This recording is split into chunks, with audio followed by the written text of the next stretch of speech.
Good evening and welcome everyone. The Town of Los Gatos Council meeting of August 20th, 2024 is now called to order. May we have a roll call, please? Councilmember Isto? Here. Councilmember Rennie? Here. Councilmember Moore? Here. Vice Mayor Hudes? Here. Mayor Badami? Here.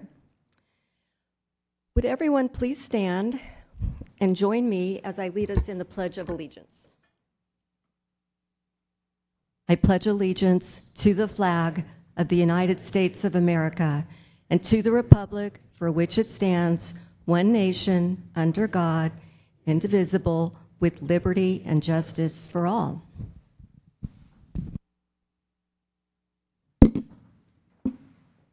All right, our next item on the agenda is a presentation. So if Celia and friends step forward to the podium and provide us with a presentation from the Friends of the Library. Welcome. That's good. You're going to need a microphone.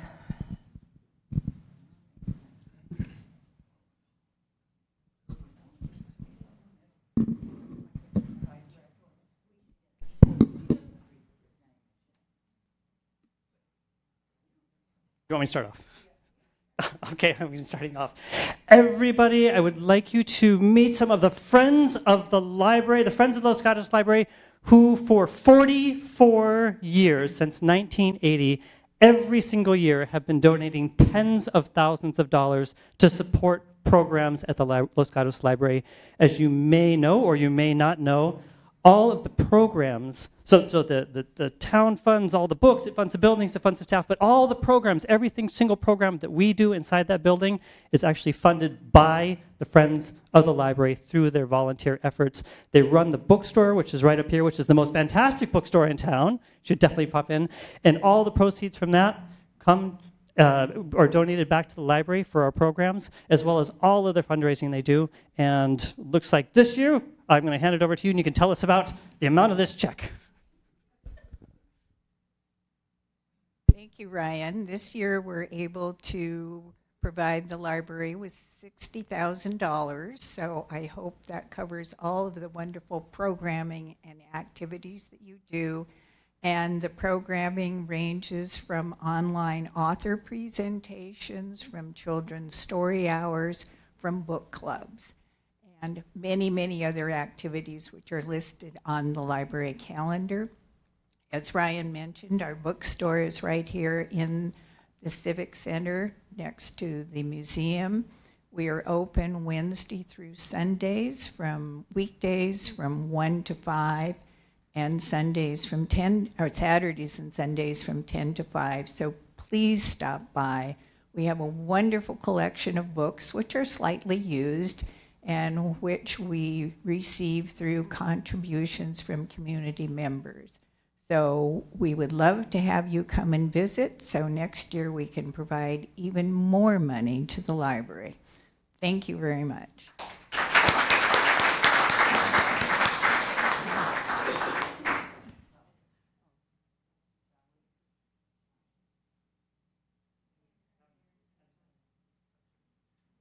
Come in, join us.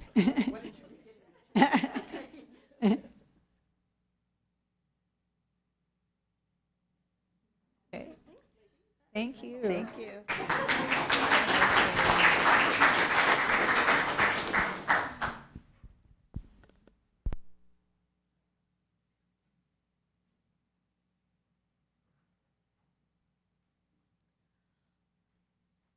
All right, the next order of business is our consent calendar, for which we have 14 items. Consent items are considered routine town business, and they can be approved in a single motion. Members of council can ask to have an item removed or comment on an item. And at this time, I'll see if I have any hands up. I see none. Members of the public can also comment on an item on the consent calendar. And I see no one coming forward or with a speaker card, so I'm going to look to my fellow council members. Councilmember Risto.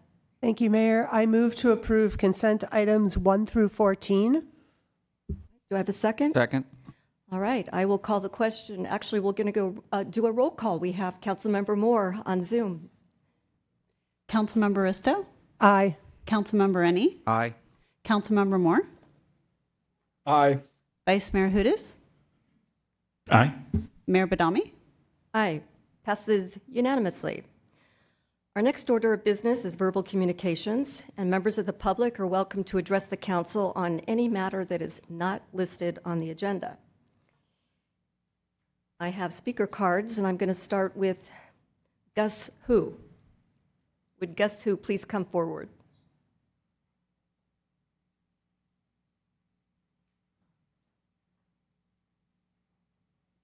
Welcome, Gus. Hi. I wish I could have done this in person.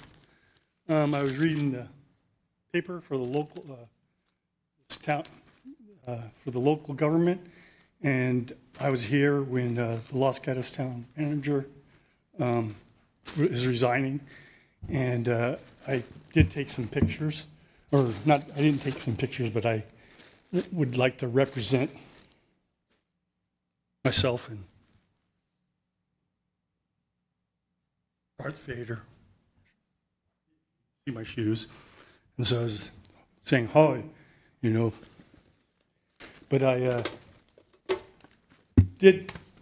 would want to present this, and it was to Elle, or I don't want to say her name, but it is a legend. And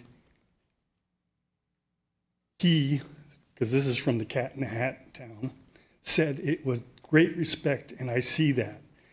And it's a picture of her and of you guys, you know, presenting. And I just wanted to, you know, present this to her because I think the community at large does respect her as a manager. And I just see her up on the screen. And I, you know, give her this paper. And I was gonna give her some flowers. Present her some flowers. And I also wanted to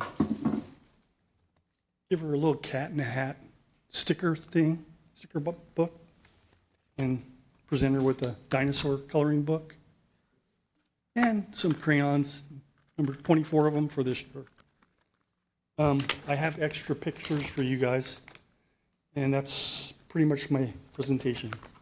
So can I just leave this stuff here with you? Yeah, we'll go ahead and take it. Jenna will take it accordingly. And just as a side note, we are going to have a presentation for our town manager on September 3rd. She'll be here in person. Unfortunately, she's not here tonight. Okay, well, just give this to her. Say thanks for the whole.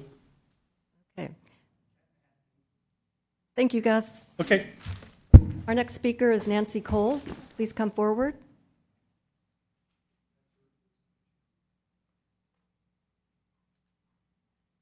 Hello, I'm Nancy Cole, and I'm representing Mid-Peninsula Regional Open Space District in regard to the Bear Creek Redwoods Preserve. I'm a co-founder for the Friends of Bear Creek Stables, a nonprofit, and Mid-Pen has set up an ad hoc committee, and we have until September to come up with plans to develop the stables so that they will offer experiences to the public with horses, eventually farm animals, and we're hoping that we will have public outreach for education and environmental aspects.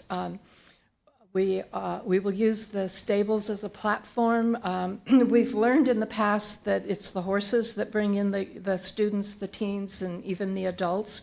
And from there, we transition into environmental educational aspects that can be done on the preserve.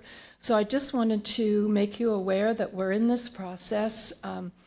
There's at Rancho San Antonio in Cupertino, there's the Deer Hollow farm, and that's been a wonderful thing for students to visit, for the adults. And we hope to have something very informal at Bear Creek where people can come from anywhere in the valley and enjoy an informal rural ranch with animals, docents, and education. So I just want you to be aware. Thank you. Thank you, Ms. Cole. We have a question for you. You can Thank you. please come back. Nancy, I do have a question. First of all, I appreciate what you're doing, and I mean to highlight that for people. horses are a wonderful experience for young people, and I know that trying to preserve these stables is incredibly important for people in the mountains, but also down in Los Gatos. How can residents of Los Gatos help support this process or continue any level of involvement? Because it sounds like it's pretty soon that some decisions will be made. Thank you for that good question. The Board of Directors at Mid-Peninsula Regional Open Space set up a committee, and we have 3 different groups. One is to do programming where we develop the options that we can provide for the public, and the second one is the site where we develop the infrastructure and the aspects, and then I'm on the fundraising partnership, and the Board of Directors want to know which partners and which support we can get from the community in different forms. Some of it will be grants, some of it will be donations from people in the community that are interested in supporting, and perhaps similar to what they do at Deer Hollow, like Mountain View and various communities contribute toward the Deer Hollow farm. And so we're hoping to develop something like that. Right now, our goal is to advise that we're in this process and we have this potential opportunity. The other option is that they will close the stables and there will no longer be an option in the future for students, children, teens. Early on, before Mid-Penn took over, we had public programs and we had volunteer programs with horses, animals, doing things on the trails, doing things environmentally. And with people understanding and knowing that this is an option and who would get on board and support us, I guess if anybody wanted to contact me, I'd be happy to give my email and my phone if they wanted to be in touch. Is that appropriate? You can say it out loud, or you can share it with our clerk, and then it can be shared with the council members. And are you available through the Mid-Penn website or not?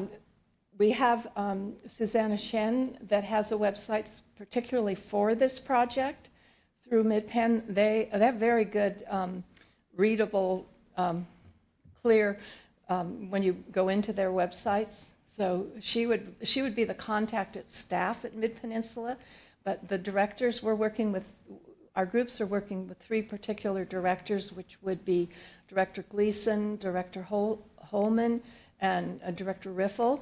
So it would probably be better to reach out directly to our committees because we're the ones that are pushing to keep this alive. Okay, thank you. Thank you. Our next speaker is Rich Stevens.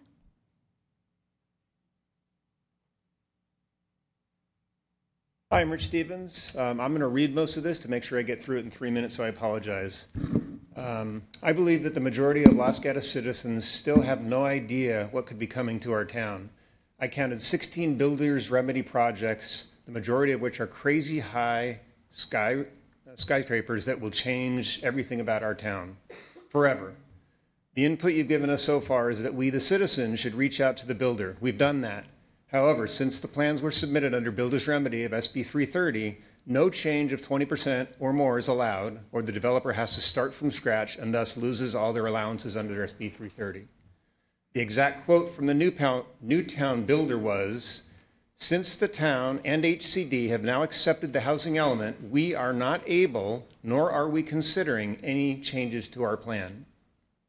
I even drew up and proposed 90 townhomes instead of the high-rise for the Newtown Center. Their response was, "The townhome concept that you suggested is actually below the minimum density for sites with mixed-use densities along Los Gatos Boulevard. This infers to me that the town has given up and now wants large buildings on Los Gatos Boulevard so they aren't elsewhere. Is this true? I'd love a response from each of you when I'm finished. I believe that land was given away in return for the post office building size to be reduced. Why is the town not helping with other building sites? I believe this is wrong. The town council was voted in to represent the people of Los Gatos. The council policy manual states that members of the council are elected at large, provide legislative direction, set town policy, and ultimately answer to the public. I feel the town council got us into this situation by not working as a team and passing a housing plan last year when it was due. Therefore, I'm asking for your help to get us out of this horrible situation that we are in. A number of cities in California are fighting the requirements of SB 330. Why has Los Gatos not joined one of these suits? Please, we need you, the town council, town manager, town attorney, etc., to all get involved and help us stop our town from being turned into a city of high-rise buildings forever. Right, Mr. Stevens, thank you. Let me just remind the audience that verbal communications allows only for one-way communications, so we're actually unable to respond to the questions. I'd like to respond, but it's not appropriate given the setting. I'd still love it, though. But we do have a question for you. Okay. So, Councilmember Risto. I actually have a question for our town attorney. Thank you. Just one point of clarification because something was stated. I'm unaware of any changes to the post office pre-application or application.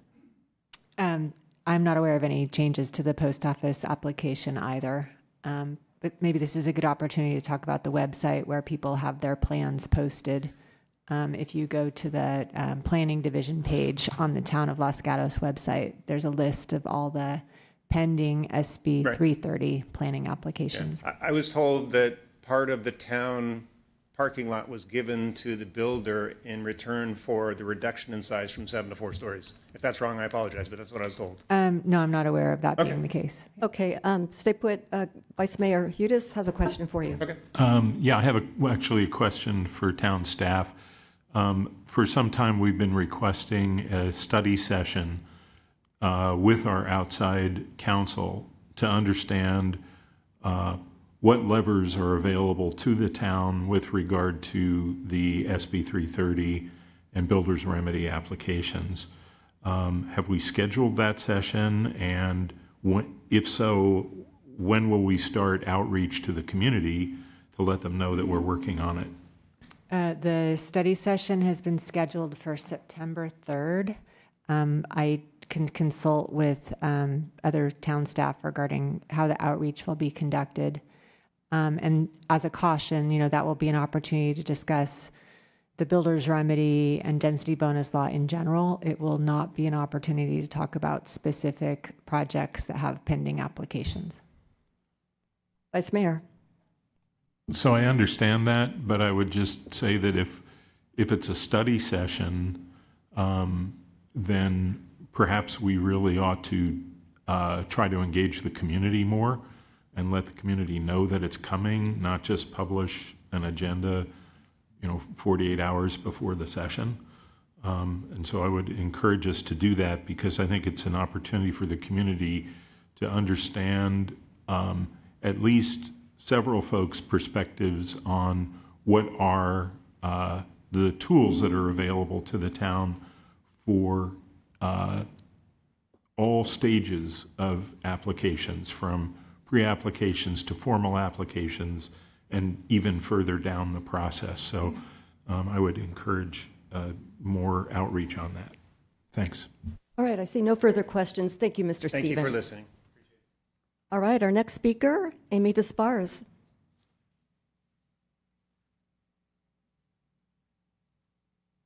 Well, I had to change a few things after that last conversation. First, I want to say I agree with Rich, and my husband and I heard the same thing at the June 4th meeting about the post office and how it was able to get lower and then back into the parking lot. My husband even agreed while we were sitting there.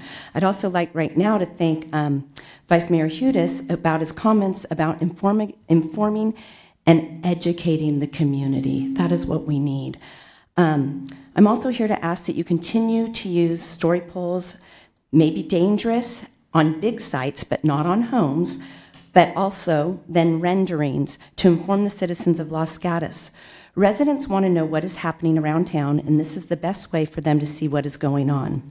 I'm speaking for the many people who have come to me asking why some spaces have renderings and some do not. Many ask, how are we to know all of this? My reply is to follow council meetings and to read the town newsletter and look at the agenda. But even after reading the agenda or the newsletter, people are still uninformed. It's all what we're learning through each other as community members, but not from the town. I have spoken with the property owner, and I do feel for the owners of the businesses who have to deal with endless questions from the concerned customers. But we also need, and this owner did agree, that we need to think about the future of Los Gatos, our safety, the character, and preserving our history. As stated in the Council Policy Manual Code of Conduct, number 2, form of government, members of the council are elected at large, provide legislative direction, set town policy, and ultimately answer to the public. Number 3, the town council roles and responsibilities. The council is responsible for assessing and achieving the community's desire for its present and future, and for establishing policy and direction to achieve its desired outcomes. As I've said before, you do not hear the people in town asking for more than necessary buildings, or should I say monstrosities, that stand far above the town's building guidelines. I understand growth and affordable housing. I also understand homelessness and people needing homes. Unfortunately, I lost an aunt to homelessness. I'm very involved in helping those people. But I also think we have to realize, is it realistic these people are going to be able to afford what is being built? I did have questions just like Rich. From what I understand, one developer was open to making one of the projects smaller by about 3 stories, but since the town and HDC have now accepted the housing element, they are not able, nor are they considering any changes to the initial plan. I believe what they are stating, that this is because the housing element has now passed, and any changes of 20% or more to the square footage or units will reject the approval. There are a lot of mixed messages out there, and I would just like to have clarification. So thank you. Stay put, Amy. Vice Mayor? Again, this is a question for staff. Will the issue of what changes developers can make, will that be addressed during this study session? Given the testimony that the town has received tonight, it sounds like that is a question that the public has. So I will be talking to outside counsel about including that information in the presentation. Great, thank you. Thank you. Thank you. Joseph Enns?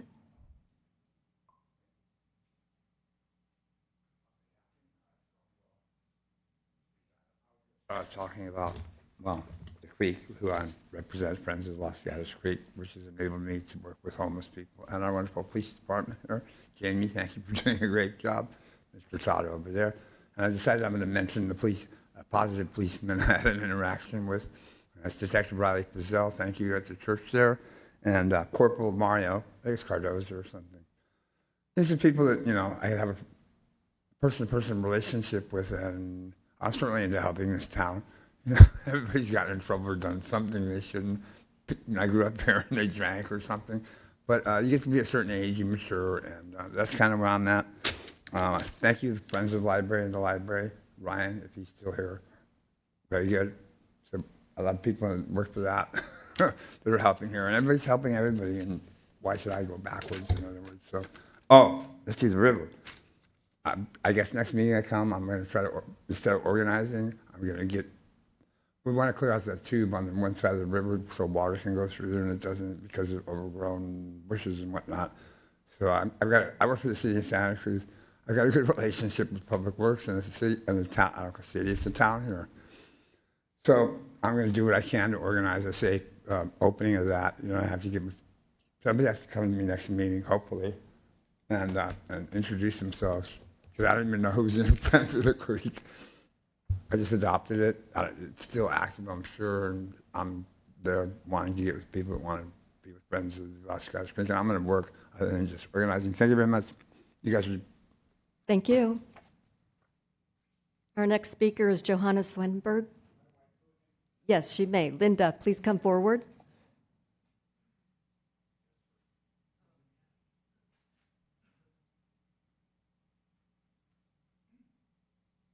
I think he's just going to do cleanup. All right. Good evening, council members. I wanted to let you know that I am having some problems with one of your new commissions, and I just wanted to discuss in general what is going on and what my concerns are. I submitted public comments to the last DEI Commission meeting that was held a couple of weeks ago. I was unable to attend in person, so I was really anxious to learn about what occurred at that meeting, especially in response to my comments. And I want to point out that this also relates to communications overall from the town, what I'm going to discuss. It's not just the DEI Commission. I don't have that in my bullseye. What I discovered, it took a while for the audio to be published, and it was published yesterday. And so I was finally able to get some knowledge of what went on in the meeting in response to what I had sent in. But unfortunately, the recording was really difficult to hear. And I also found that the structure of the meeting didn't really comply with the way we expect meetings run. It wasn't easy to follow. So for example, my communications to the meeting were actually addressed both like in this general commission discussion of what they did all, since the last meeting, and also under the agenda item. It was like in two disparate part of the meetings. I don't think that that's really conducive to be able to follow along and figure out what happened there. I have actually issues with how it was discussed as well. But I think that this contributes to kind of an inscrutability of what's going on at these commission meetings, and it makes what's going on very inaccessible. There are a lot of layers that we have to go through. And I'm going to skip over a little bit about the specifics of the meeting, but I'm very concerned. This is supposed to be an advisory commission, and I'm worried that they're taking on a role that they were not tasked with. So for example, they were tasked with looking at the rubric, assessing the rubric for the grant, assessing grants, community grants. And they went beyond that, not just looking at the rubric, but they've decided to, or somebody, I don't know how this happened, decided to put a member of the DEI Commission in the committee that is now assessing the grants themselves. Is that the same thing, assessing the grants or assessing the grant rubric? To me, those are two different things. And one is advisory and one is not, I think. Okay, so do we have any questions? I have a question for staff. I was not present at the meeting, and I know our town manager was probably not present. Were either you or Ms. Whelan present during the meeting? Okay, all right. It may be something I would like to speak to you later about. Vice Mayor.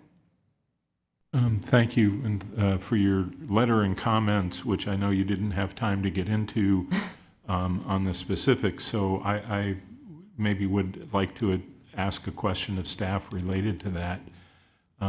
So I listened to the audio of the commission meeting. It was very difficult to hear. And I particularly had a question about item 4, which Ms. Swenberg referred to, and that's to receive the library's working document for holiday and recognition events.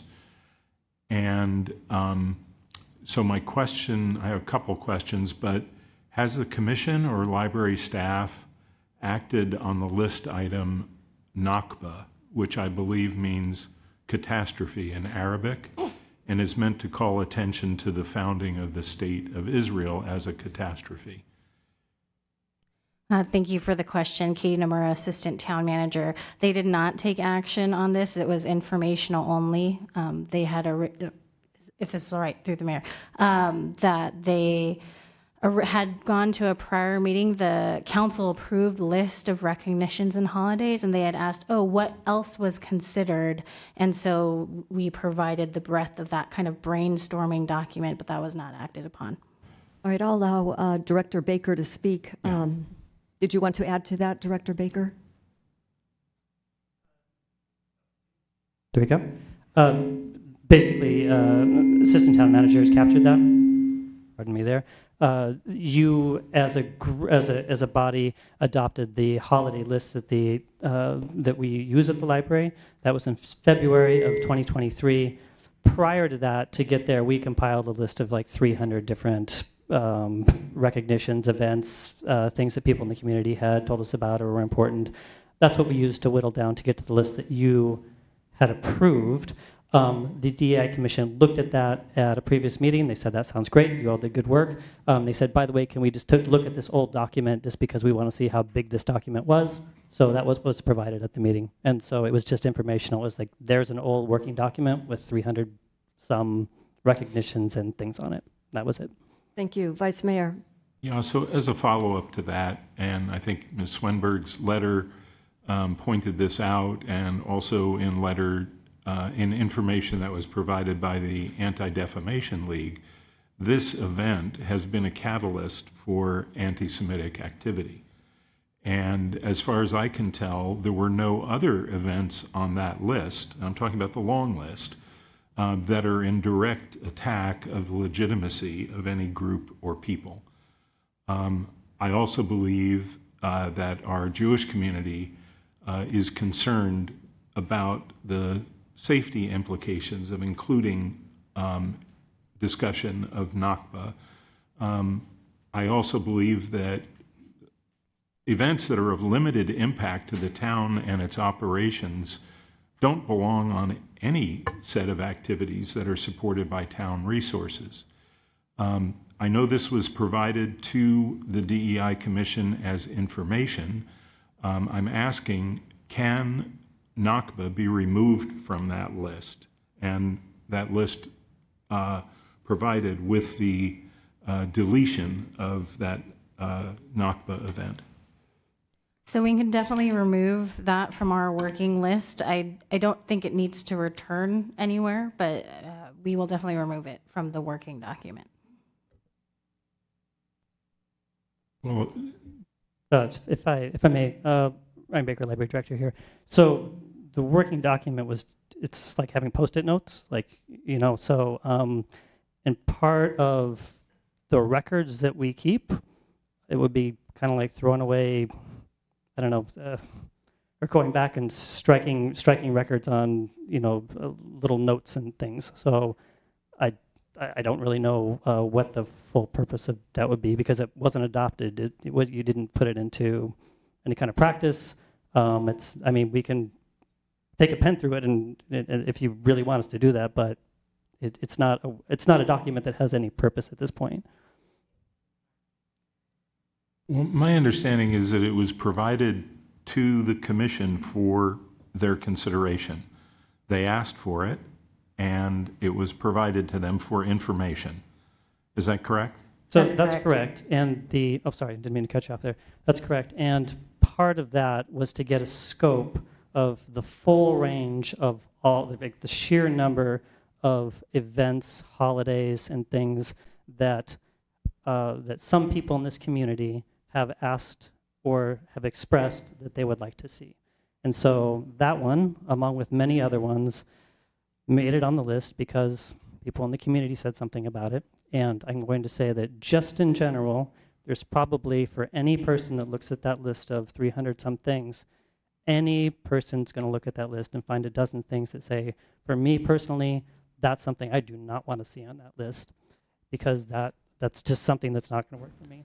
And on the other side, there's going to be other people that say, I've got other things that I don't want to see, and they're not going to be the same. This community is made up of a broad range of different opinions, but at the end of the day, that particular thing was not adopted, was not moved forward. I would respectfully disagree that list has arguments on both sides of the items that are on there. I would suggest that any of these things in the future come to the council.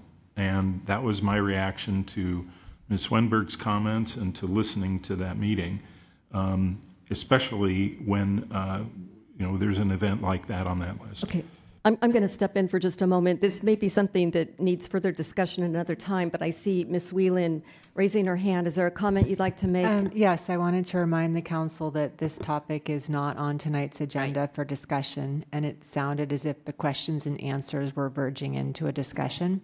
And so if there's interest in scheduling it for a future council meeting, that would be within the council's purview to do that. Okay, thank you. All right, thank you. Our next speaker is Johannes Wenberg.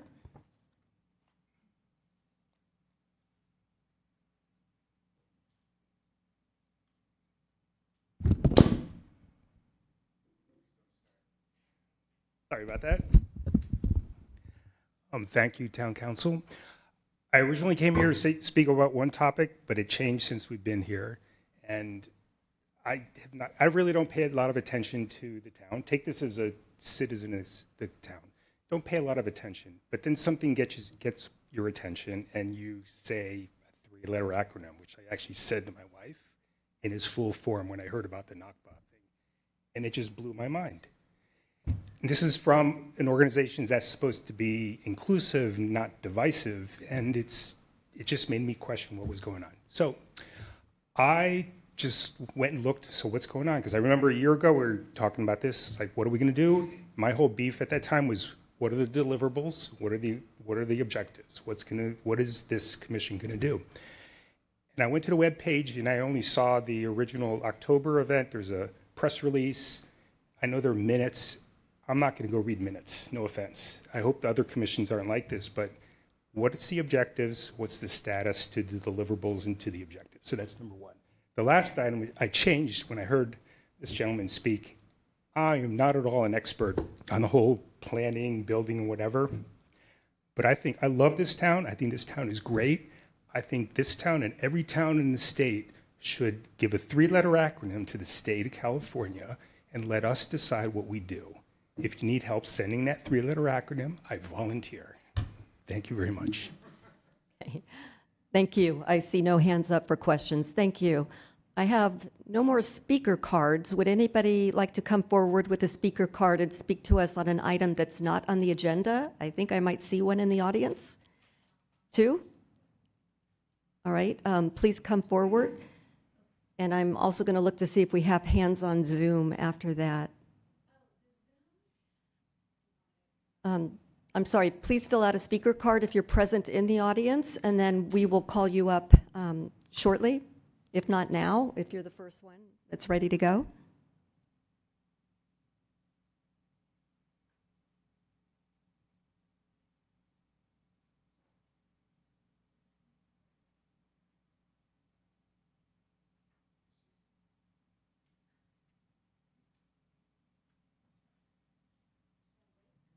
You could step up to the podium, and I will announce your name as I see it. Welcome, Karen. Yeah. Hi, my name is Karen Yamamoto. I live in Los Gatos. One thing that needs to be addressed is the Zoom. If you've noticed, there's not too many people on Zoom. You want to know why? Because on my way here, I couldn't hear anything very well. When we're speaking in here, I don't think people can hear. And the lawyer, attorney, your mic, something's wrong because it crackled. So I don't know what's going on with Zoom, but that's one. And then I'll fill out the other card and go from there. Could you hear me? Off and on. It depends on, it was kind of weird. So I let the guys know, but just to let you all know, a lot of people are giving up on Zoom, and I tried to respond on Zoom. I could not. Okay, thank you for the input. Very much appreciated. All right, we have one more speaker coming forward.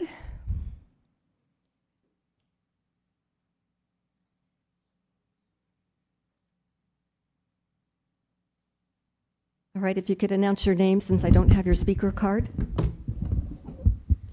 My name is Vibhas. I'm a resident of Los Gatos.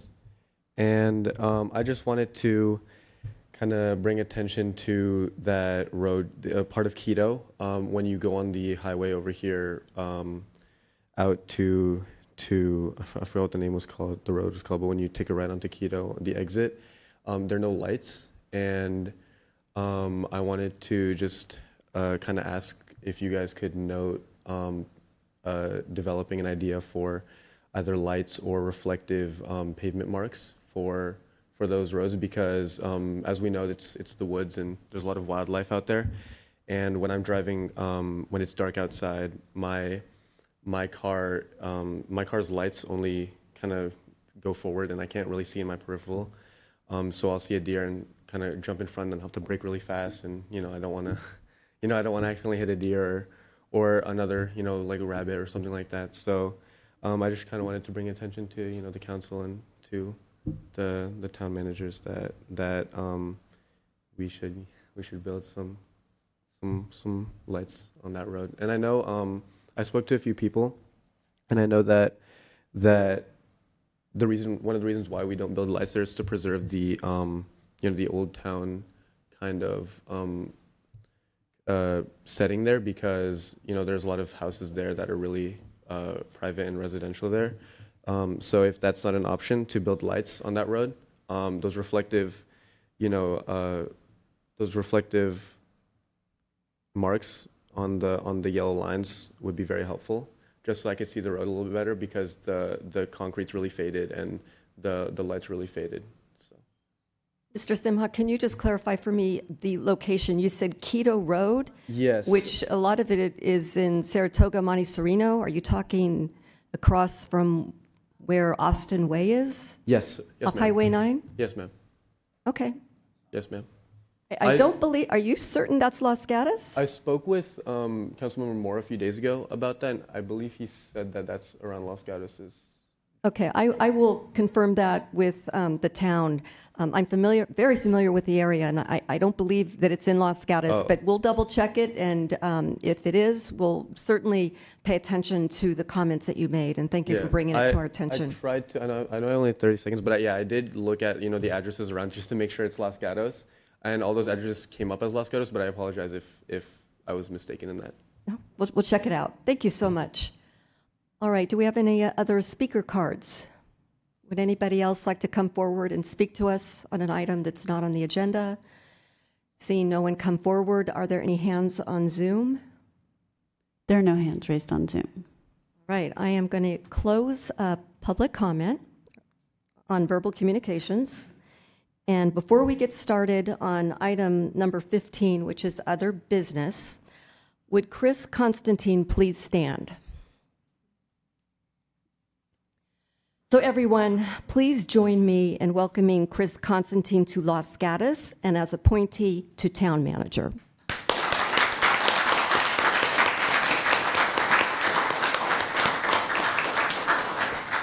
You could still stand up because I have more to say. All right, everyone, listen up.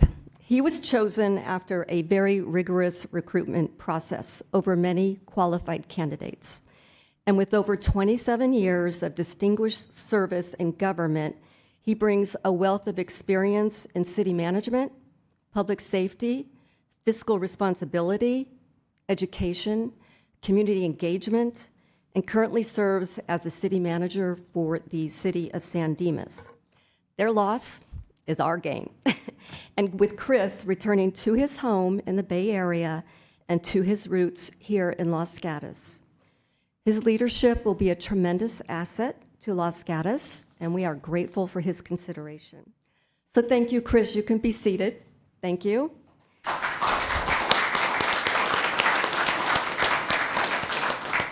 All right, our Human Resources Director, Cheryl Parkman, will provide the staff report and action items for council. And at the completion of the report, I will go straight to public comment before taking comments and questions from council members, because I know they're going to have a lot to say. So welcome, Cheryl. Thank you very much, Mayor. It's my honor to be here tonight to present to you the staff report for agenda item number 15. The staff report tonight asks the town council to approve the employment agreement between the town of Los Gatos and Chris Constantine, the new town manager. This would also authorize the mayor to execute the agreement and modify the start date as required. It also modifies our management salary schedule.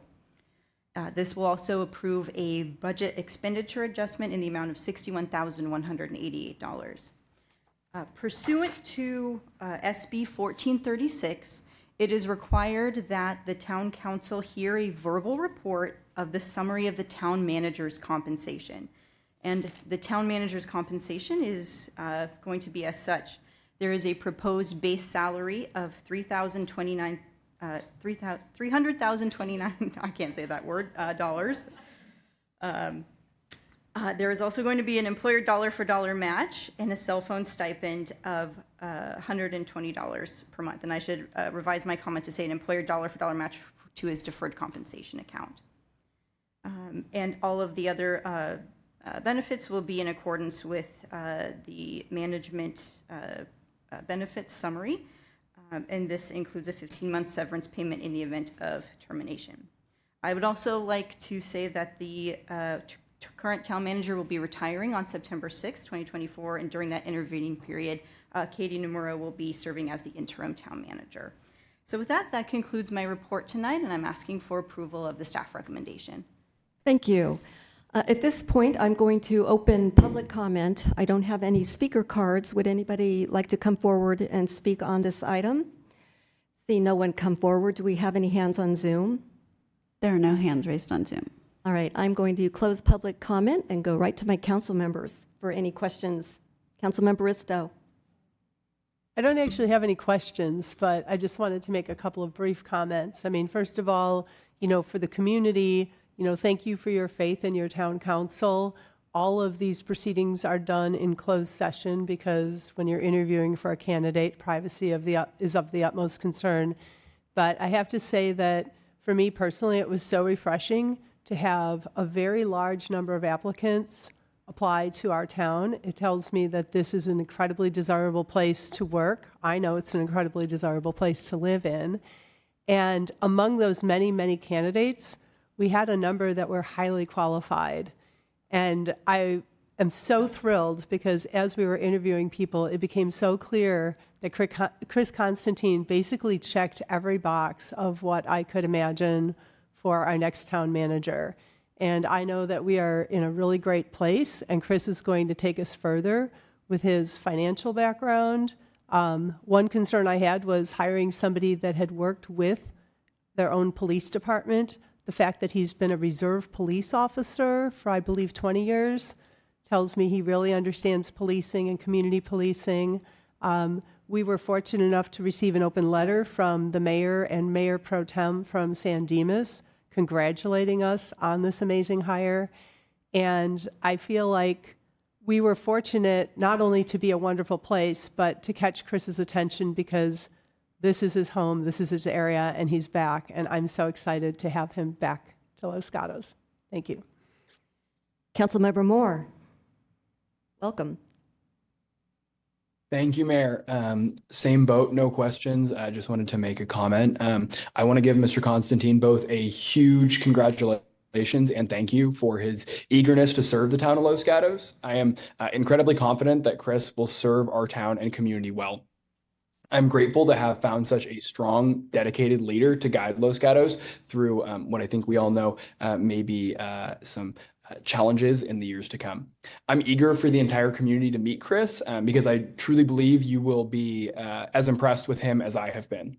He is someone that, in my opinion, possesses immense experience, real integrity, and will be a significant asset to Los Gatos. As Councilmember Risto commented, something that particularly impressed me was after the announcement that Chris would be joining the Los Gatos team, the San Dimas City Council issued a glowing open letter about their soon-to-be former city manager.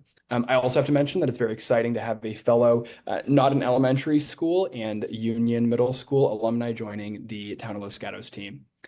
Thank you for being in Los Gatos this evening. I'm sorry I can't be there with you, but I very much look forward to working with you on behalf of all of the residents of Los Gatos to make our community an even better place to live. I also just want to briefly recognize our wonderful assistant town manager, Katie Nomura, who has agreed to serve in the role of interim town manager from September to November. She is a truly exceptional leader and person, and we're very, very lucky to have her in Los Gatos.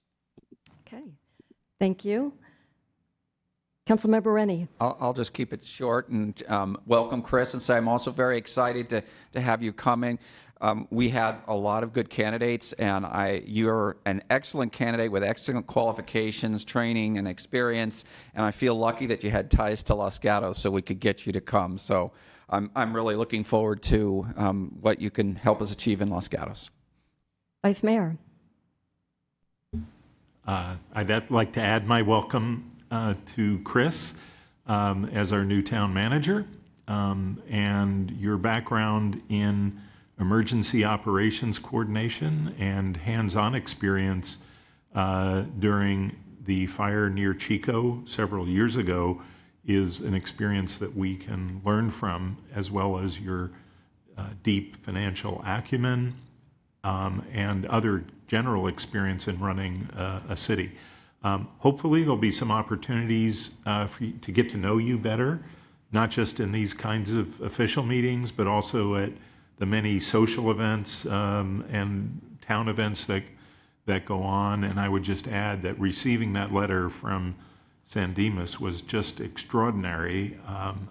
Really, I've traced the path of various city managers, and I've never seen anything like that. And finally, a big thank you to Katie Nomura and to Laurel Prevetti for your services, and I think we'll have more of that on September 3rd. Yes, so I'm going to add to that. So along with the letter that we got, this morning I received a phone call from Mayor Emmett Badar of the city of San Dimas. He sang several praises of Chris serving as their town manager, and I'm going to share some of the comments. Most ethical person he ever met, extremely smart, a no-nonsense guy, a great asset to their community, especially during a transitional time, became akin as a family member, rolls up his sleeves with staff, even going so far as to fill potholes with the crew from Public Works. Director Burnham, are you listening? Okay. I also asked Mayor Badar if they would please let him go sooner, and his response was, not gonna happen. So welcome, Chris. We are lucky to have you, and with that, I'm going to make a motion, and that we approve the employment agreement in Attachment 1 between the Town of Los Gatos and Chris Constantine for appointment to Town Manager effective November 4th of 2024, authorize the mayor, me, to execute the agreement and modify the start date as required, modify the management salary schedule to reflect the new salary for the Town Manager in Attachment 3, and approve a budget expenditure adjustment in the amount of $61,188. And in making that motion, I just want to comment and congratulate Katie in stepping up. So thank you. Vice Mayor. Second the motion. All right, we need a roll call. Councilmember Isto? Aye. Councilmember Rennie? Aye. Councilmember Moore? Aye. Vice Mayor Hudas? Aye. Mayor Badami? Aye. Passes unanimously. Welcome. We're lucky to have you.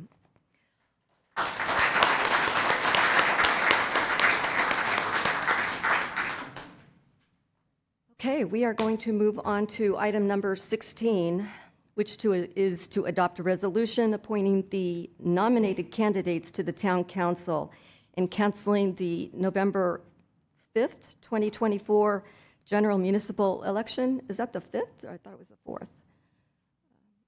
Okay, all right, the 5th. All right, do we have a staff report? Yes, we will have our town clerk give the report. Good evening, Mayor and council members. At the June 4th regular meeting, the Town Council adopted resolution number 2024-029, calling for the general municipal election to be held on November 5th, 2024, to elect 2 council members to office and request the consolidated services with the Register of Voters. The nomination period for these offices opened on Monday, July 15th, and closed on Friday, August 9th. At the close of the nomination period, incumbent council members Maria Risto and Matthew Hudas were the only 2 candidates who filed nomination papers. Pursuant to California Election Code Section 10229, when there are not more candidates than offices to be elected, the town clerk serving as the election official shall submit the certification of these facts to the town council and notify them that they may consider taking one of the following actions: either appoint the persons who have been nominated or hold the election to the offices.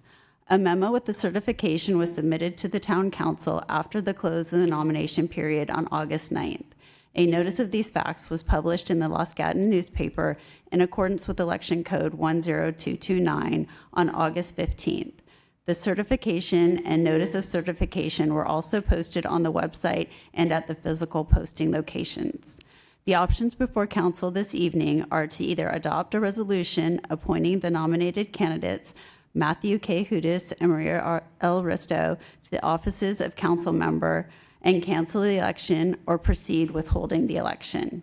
It is also important to note that because the town is responsible for the costs of the election services performed by the Register of Voters, should the election be canceled, the town would realize a cost savings of approximately $95,000. The last time there were no more candidates than offices to be elected in the town of Los Gatos was in 2012. At that time, the council decided to hold the election to allow the opportunity for write-in candidates. However, no write-in candidates were submitted. Staff also conducted a review of available records and determined that there has not been a write-in candidate in the last 22 years. This concludes my staff report, and I'm available for questions. Questions from council members? Seeing none, I will go ahead and open public comment. I have 2 speaker cards. Viva Simha.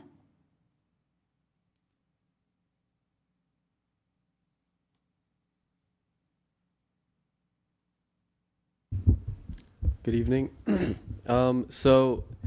I would like to express my my support for not holding an election for 2024. I actually tried to do a little bit of research into this, and I was unable to find the cost, so thank you for providing the cost of the election. $95,000 is an important amount of money, especially for a small town such as Los Gatos, that can be put towards things like the roads that I spoke about earlier. Yeah.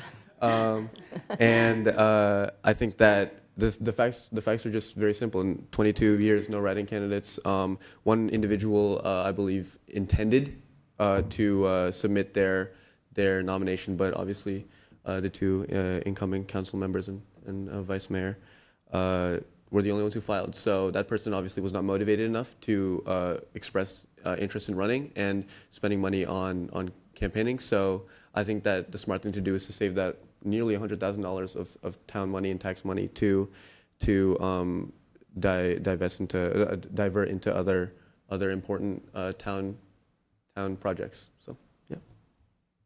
Okay. Thank you. All right, next speaker, Peter Hertan.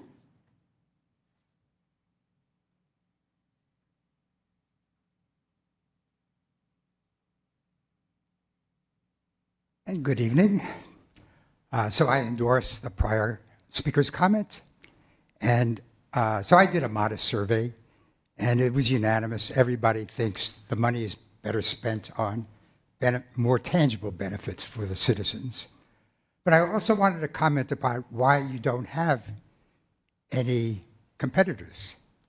I was asked actually by several people if they should run, people who you might expect would have run. And I said, you've got 2 very popular town council members representing different parts of the spectrum of interest within the town. So there's no direct benefit of getting another candidate. Plus, it's unlikely that an incumbent who's popular will be passed over. And clearly, nobody filed. So I think I gave a little bit of advice, but obviously there were others who similarly came to the same conclusion. So thank you for your service, and I completely endorse saving the money. Thank you. Thank you. Would anybody else like to fill out a speaker card and come forward on this item? See no one come forward. Do we have any item or anybody on Zoom? There are no hands raised on Zoom. Okay, I'm going to close public comment and look to my fellow council members for comments. Councilmember Rennie. I'll go ahead and make a motion, probably more appropriate for me to make it than the 2 that are actually getting nominated. So I'll make the motion to adopt the resolution in attachment 1, which appoints the nominated candidates to the town council, which is Matthew K. Hudis and Maria L. Risto, and cancel the November 5th general municipal election. All right, Councilmember Moore. Second. All right, I'm going to provide my comment. And when you have an election, it's kind of an interview process for the residents of the town to interview the candidates. Are they up to the job? Well, the vice mayor and Councilmember Risto, they already went through that interview process. They went through it in 2020. And they got voted in, and they're still here. So to me, they passed the job interview. They're going to get reelected, whether we have an election or not, or appointed, I should say. So I'll be supporting the motion. And with that, I will call the question. All in favor? Oh, okay. I want to make one other point. You know, there's 2 other jurisdictions right around us, also, too, that are in the same predicament as Los Gatos. It's too bad we don't have more candidates. But again, nobody wants to run against these 2. So the city of Saratoga and the city of Monte Sereno, same boat. 2 incumbents, and they're in the same position. Do we have an election, or do we just make an appointment? But going forward, you know, we'll have another election in 2026, and there'll be more opportunity. These 2 will already be seated, so you don't have to worry about them. So with a roll call vote. Councilmember Risto? Aye. Councilmember Ennie? Aye. Councilmember Moore? Aye. Vice Mayor Hudas? Abstain. Just to explain that, that I think that this vote is a little too close to my self-interest, so I prefer to abstain on this one. Mayor Badami? Aye. So it passes 4-0 with the vice mayor abstaining. Okay, congratulations, Councilmember Risto. Thank you. If I could just add some context, I spoke to people right, left, up, down, as the last few days of the filing period were coming up, and talking to people that might potentially want to run, asking if they're getting their papers filed. And in the end, when it came down to the 2 incumbents were the only 2 that filed, I did think about, what does this mean for our community to have an election or not have an election? And what my team and I concluded is that if there's not an election, which apparently there won't be, the one thing I will miss out on is that opportunity to meet with residents in a broad way and hear your input, as I would have if I were walking precincts or having meet and greets. And so my commitment for September and October is anybody who wants to host a meet and greet in their neighborhood, I'm happy to come and talk to people in a large group. I will be holding at least once a week time slots at coffee shops so people can meet with me. And on top of that, what I did in my 2020 campaign was I was at every single park in the town at different times to meet with people. And so I'll be getting those times out, because what I don't want to do is miss the opportunity to engage with residents across the entire town and hear from people that I don't always get to hear from. So thank you. Vice Mayor.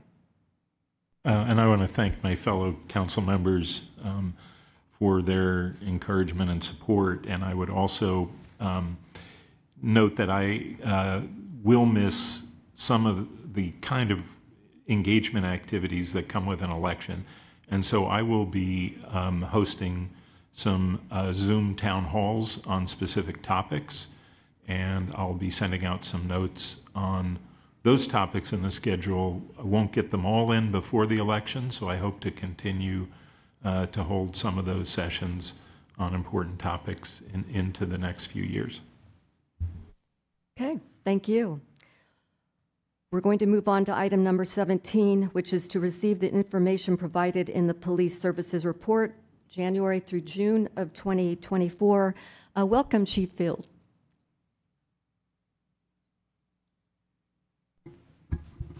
Good evening, Mayor and Council. Jamie Field, Chief of Police for Los Gatos Monte Sereno Police Department. And here this evening, we have the police report out that we've been providing since 2022. And this evening, you'll be hearing basically a review of January through June of this year, the first 6 months of the year, of some of what's been going on, as well as what's to come and what to look forward to as well. Next slide, please. So you may notice that we were starting to follow a similar structure in this report out, so you can kind of have an idea of what to expect, as well as be able to compare it to some of the past presentations.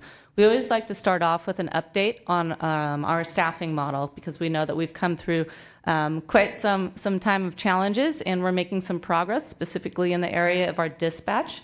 As you may have seen in the staff report, that we have 6 dispatchers currently with 1 in training, which is quite exciting. So as a result of that, you'll actually notice in the comparison graph that's in the staff report that there's actually a slight reduction in some of the staff overtime for our dispatch staff. However, on the police side, or on the sworn side, there's actually still a slight increase in overtime for our sworn officers. In the first 6 months of the year, we had 9 officers separate for retirement and other purposes, but we were actually able to hire 7 sworn members, which is the highest number that I can recall, and even those that are further beyond me can recall on record. So that was very exciting because that's quite a testament to our efforts. That included also a captain. So we will be doing a swearing in on September 10th for anybody in the community that would like to join, to recognize 4 new members to our police department, and then 2 promotions as well, which is quite exciting. We continue to focus on that professional development. And you'll also notice some other hours associated to other support staff, including our community service officers. Our reserves have been an absolute asset to us, as well as continuing with our per diem dispatchers. Next slide, please. One of the areas that I would like to highlight where there's been a significant amount of time spent is looking for improved efficiencies and improvements for the police department. And that was not just about the efficiencies, but also about improved fiscal management through opportunities of agreements that were coming to term at the end of June of this year. You know, one of the first ones that you'll see on your left there with the animals was the Silicon Valley Animal Control Agreement. And Mayor, I know that I believe you are sitting on the JPA for that, so thank you for stepping up and being a part of that. That was a 20-year standing agreement with another vendor, and we evaluated moving forward what would be best for the continuity of services for the West communities. Some of our neighboring cities have also have been in longstanding contracts with Silicon Valley Animal Control, and we felt that localized service, and there was also a cost benefit associated to that moving forward, and we would also have a voice in the service that was provided. So again, thank you. Shifting over further right, you will notice the Safe Routes to School sign there. And what that is referencing is, again, there was another agreement that was coming to term, and that was the crossing guard agreement. So that has also been a very long-standing agreement. It's a cost-sharing agreement between the 2 school districts and the police department. The police department's role in that was really as a fiduciary agent to facilitate the exchange of funds to that service provider. There's in essence, a sole service provider with that. But beyond that, there wasn't much in the way of communication in terms of location or where crossing guards were needed, and that wasn't necessarily the police department's role. A closer entity to that, we determined through partnership with Parks and Public Works, thank you, was Safe Routes to School. They definitely have their finger on the pulse of what the needs to the school are and any adjustments that need to be made. So that shift has gone over to the Safe Routes to School managing that crossing guards agreement, and we still stay close to that as well. The Flock agreement, we captured all 17 cameras within one 5-year agreement. So again, there was another fiscal savings there and just better management for a long-term agreement. And then finally on your right, that's representative of our grants. And there's 2 grants I would like to highlight. The OTS grant, Traffic Safety Grant, Office of Traffic Safety. That was a grant we received last year, and we are moving in the direction of rolling out an implementation plan for e-citations. And so that will allow for a more streamlined process for service to external and internal, and as well as with the courts. It will also allow us to implement an automated, more user-friendly accident management program. And so that is to come to our internal staff to be able to implement here soon. The other item is through SHISGAP, the State Homeland Security Grant Program. We received funds last year, and those funds will allow us to bring on 2 UTVs, utility all-terrain or utility terrain vehicles, and ballistic helmets, as well as gas masks as well. Those UTV vehicles will allow us better access to our open space behind here, Gatos, and areas where we've had some challenges accessing because we don't have the tools to do that other than on foot. So in the event we need to respond to criminal activity, medical needs, or just patrolling that area, or for emergency purposes, those will be wonderful assets to have. Next slide, please. We like to share on the screen reflective of the Racial Identity Profiling Act from AB 953 back in 2015. This is the information that's provided to the Department of Justice per that mandate, and this is the breakdown of perceived race as well as perceived gender in the stop data from both traffic and pedestrian stops. Next slide, please. Traffic enforcement, the comparison between the same time frame in 2023 to 2024, you'll notice on that left slide that was also provided to you in the packet that there is actually an increase in some traffic enforcement within the first 6 months of this year. While there hasn't been a deep dive into that, I believe that to be due to so much sworn staff that we have in training. We want to assure that they are getting the repetitions out there, and so this is a way for them to get out and engage in that manner, be seen, be visible, and also, of course, to increase, as we've seen in requests for traffic enforcement. While we do have lean staff, we have been able to have at least an 8% increase, and you also see a 7% increase up there indicated on the citations. On the right side there, you see about an equal comparison there in our documentation with both reports and supplements. Next slide, please. Our calls for service, we always like to share what our response times are. We're able to stay within our priority 1, 2, and 3 category goals, one within a couple of seconds and the other one's much below. And then our call structure breakdown for communications, you may notice that there's a slight increase in what is represented up there in 2023. And we relate that to the storms that we saw. We had 4 significant storms during that time, and some of those days I think we were receiving in the several hundreds during one 24-hour period. And that, as we break it down, it does seem to relate to the disparity in numbers there. So next slide, please. Department goals and communication, I think this is really important to highlight because this is not just where we're coming from, but it's also where we're going. We continue to focus on the professional development and promotions. Specifically, we brought in an assessment center for both corporal and sergeant promotional process. That's the first time that we've done that in about 15 years, and we'll continue to do that so that we can maintain succession planning and credibility in that process moving forward. Also, for selecting the captain, we did do a nationwide search through an outside executive recruitment company and rendered very positive results for us, which we look forward to swearing in here soon. And then the department meeting, we had not had one in 6 years, so we just had one this year. It was very exciting, as you can see in the picture there, bringing everyone together to share the department goals, vision, and just a highlight of some of the technologies that we are working on and bringing forward as well. When we get to the next slide, I'll highlight one of those pieces that was shared. And then finally, the team building workshop. We do this every 2 years. This is supported by a post grant and the Police Foundation, and that's where we build our strategic plan. Our strategic plan consists of 3 goals, and that's recruitment, retention, and development, implementation of new technologies for better efficiency and fiscal accountability, and then wellness for our organization as well. Next slide, please. I left off on that last slide speaking about wellness. You see there what we refer to as our wellness wheel for the department. In the department meeting, we provided each employee with a department handbook that was put together internally that was comprised of resources of each one of those wellness segments on that wheel, because as we know, there's a very holistic view of what wellness means to each individual and what their needs are. And we wanted to make sure that our internal staff is supported by that. Meliora, the assessment, the consultant is still working on that. We will be bringing that forward in a separate report out to council so we can make sure to be it's a comprehensive assessment, and so we can be detailed to that degree in a separate conversation. And then finally, going into the active shooter training, debrief, and partnership, we recognize that that is an area of concern in many communities, and we have conducted debriefs.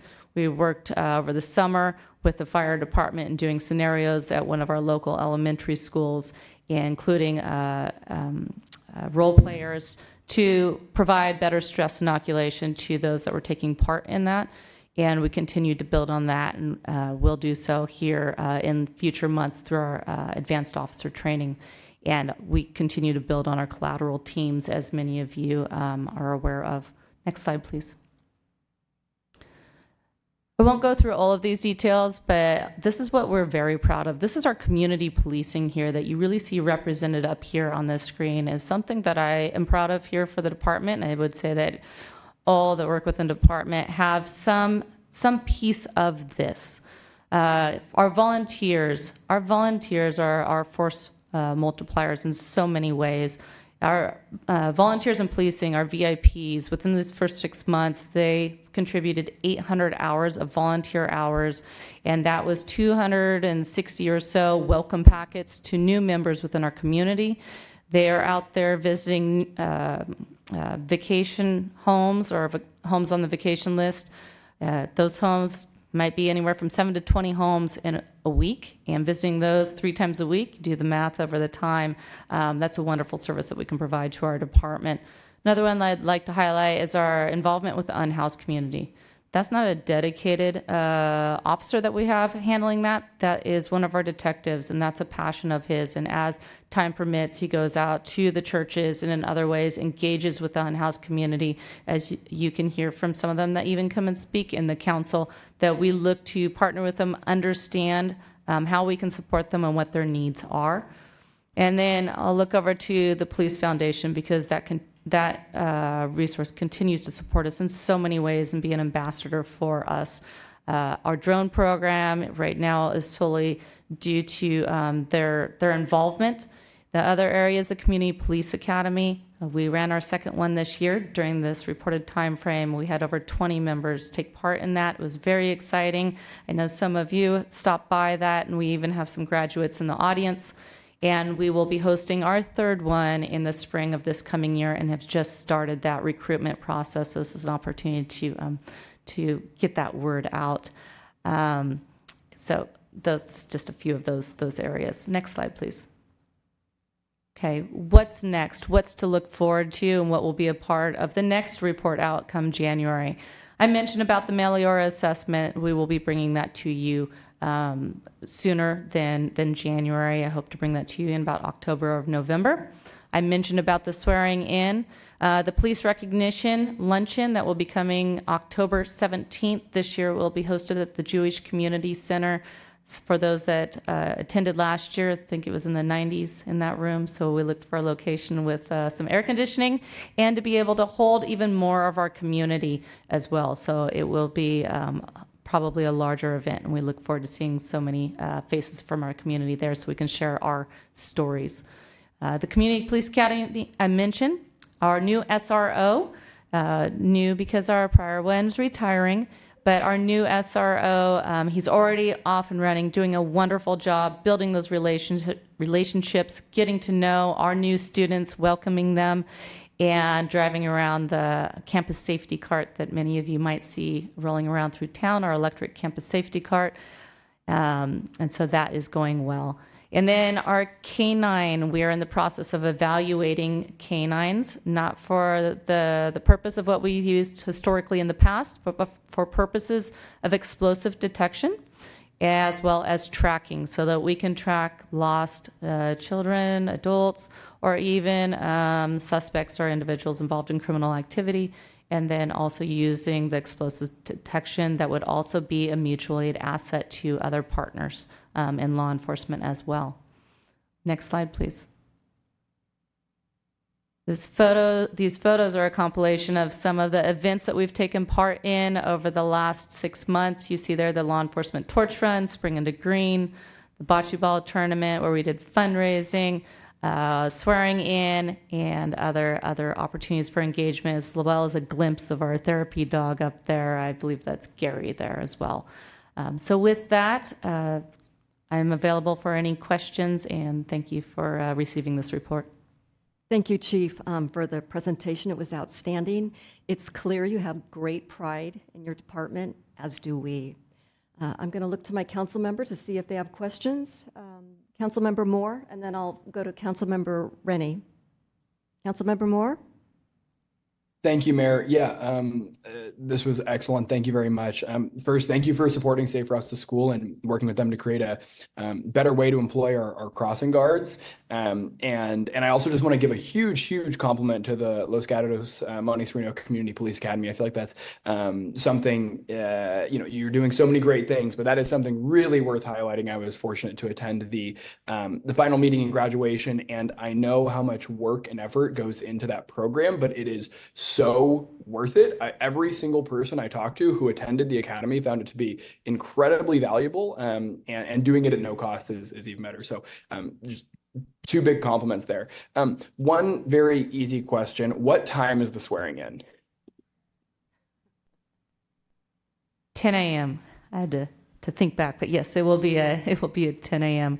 We expect it to be a relatively large one, so seating's first come, first serve. Perfect, thank you. And then two other questions.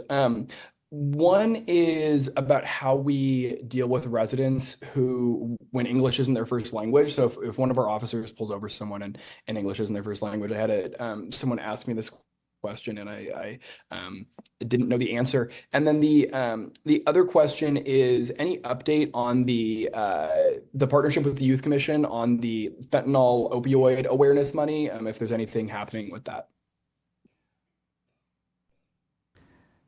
Thank you for the question. So I'll take the first portion of that related to various languages. We recognize that we have a very diverse community and diversity within who works and visits our community as well. We do contract with a language line, or we receive services through a language line. So if we don't have staff, and we do have staff that are bilingual in a number of different languages, so if we don't have staff immediately available, we will use the language line. And if necessary, if it becomes more of an involved investigation, we will reach out to other law enforcement partners and ask for somebody to come assist us. And there are quite a few officers throughout Santa Clara County that speak a number of languages, and we have leaned on that or even provided those resources from time to time as well. To address the second portion of the question for the Youth Commission, our first Youth Commission meeting is coming up September 10th. We will be doing quite a bit that evening, as well as swearing them in and beginning immediately and working on that work plan that we will bring back to council. We expect probably about the beginning of November. Related to fentanyl, they did some education last year, as you saw in their final video. That will probably be more conversation if we want to still operate within that on the work plan, or if we want to shift from that as well. It doesn't mean that we won't still receive those funds or purpose those funds towards benefits for the community and or for the department as well. There are some thoughts into that, but we will be having further conversations on that once we meet with the Youth Commission. Great, thank you very much. All right, any further questions before I open public comment? Councilmember Rennie. So thank you for the report, and you're doing a great job hiring in new officers and developing which is a pretty young department. Which I think is exciting to have a young department, and we can develop them in Los Gatos for our community. On the flip side, I worry a little bit about how we're doing for experience. I know we have, if I remember correctly, we're still short 3 officers, so we need to hire 3. And I think we have some more retirements coming. So I'm kind of curious about our plan. How many more new out of the academy do we think we might hire versus some experience level? Thank you for the question. On paper right now, we are at 33. We are budgeted for 39 with authorization to hire ahead to 41 in preparation for potential retirements and separations. So we could hire an additional 6. We continue to keep our foot on the gas for sworn. I also want to highlight that we're also hiring for community service officers as well. So we had one, as you know, we have community service officer interns, which is a great opportunity to bring in those that are going through the educational system. And we've actually had many that have come on as an officer. And we will be bringing one on into the police academy, one that's currently our CSO, here in October. So we were looking to hire for several positions for CSOs, and that's an area of recruitment that we pull from so they can at least get a sample experience of what it's like to work within a police department and this police department, and what that means. For sworn staff, we are always focused on trying to create a hybrid of brand new staff as well as tenured staff, meaning laterals from other agencies. And not just certain particular agencies, we try to pull from different agencies so we have a broad range of experience within county, out of county, and as I mentioned, we are hiring. So at this upcoming swearing in, and you mentioned about how do we identify how to cope with the experience that we've lost, the institutional knowledge of this department. One of the individuals that we will be swearing in is actually a sergeant with 20 years of experience from another department. Another one is a corporal from a separate department. So these are individuals that are not just lateraling here with only a couple of years on. They come from ranking positions, supervisory positions, and so they are bringing that experience to us. They were also on county-wide teams in another county. Other ones that are coming to us, that we had one just graduate from the police academy 2 weeks ago and actually lives within the community or the unincorporated community. And so that's wonderful, went to school here. So we try to identify those that truly want to work here that can really benefit our department, because as I think you notice, over the last 18 months or within an 18-month period, we're looking at hiring about a third of our sworn department to be brand new. So we're re-envisioning and redeveloping this new department, which means a lot of training and also trying to maintain the culture and what we're proud of and the brand that we all wear, sworn or non-sworn, on our sleeve. So we're looking to do that in a very thoughtful manner. Thank you. Sounds exciting, actually. Mm-hmm. Okay, I'm going to open public comment at this time. I don't have any speaker cards. Are there any hands on Zoom? There are no hands raised on Zoom. I'm going to close public comment. Go back to my council members to see if they would like to comment any further. Vice Mayor? Thank you. I had a couple of questions. But first of all, I'm just really impressed with all the different ways of community policing that are going on here. It just seems as though we're trying everything we can to be really a community police force, and so I just want to appreciate the work that you're doing and the department is doing. I had a couple of questions. One is about reserves. It looked to me like 30 years ago we had twice as many reserve officers, and then for the last 10 or 15 years, the number has been about half. Do you have any view about reserves and the role that they play, and what does this mean for public safety? Well, thank you for the question. Thank you for referencing the historic transparency page that I provided within the report related to what Post has on their website. Because yes, in 2001, we had a lot more reserves. And why I referenced that particular year, we also had 48 officers as well. So which is a significant number more than what we see currently. And when we hear from our community that they have seen more officers historically than what they do now, that's where that statement is coming from, and will continue to grow. Related to reserves, as Post is our regulatory entity for the state, there is a certain number of hours that's required for reserves each month. There's training that's required, supervision that's required for the reserve program in an increasingly robust model. The department has to provide their training and the management of all of that. So it's a lot for the entity, for the individual to take on.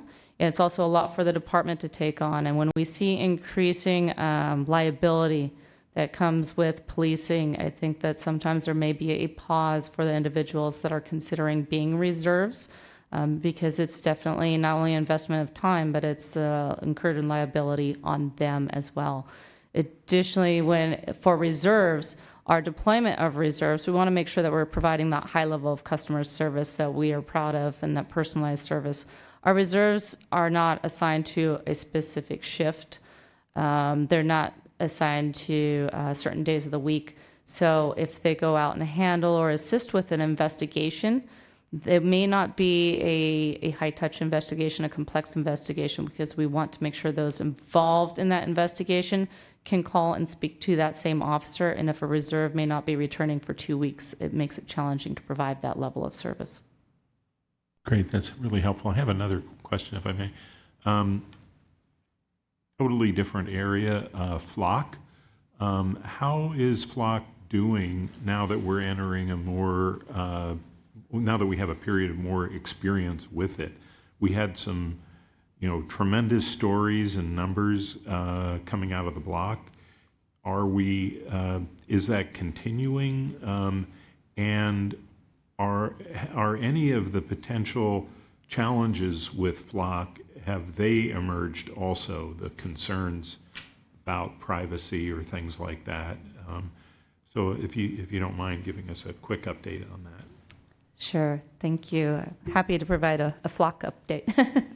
So usually I do provide that in the slides. I took it out because it would be very much the same of what we've been reporting out on. That Flock is a magnificent tool for us. It's a reactive tool where it allows us to really deploy resources in a smart manner to an area and be able to, even if the suspect or suspects don't, if we're not able to stop them, to come in contact with them, or if we don't see them, they may see us. And that's what's important. We're being smart about how we're using that technology.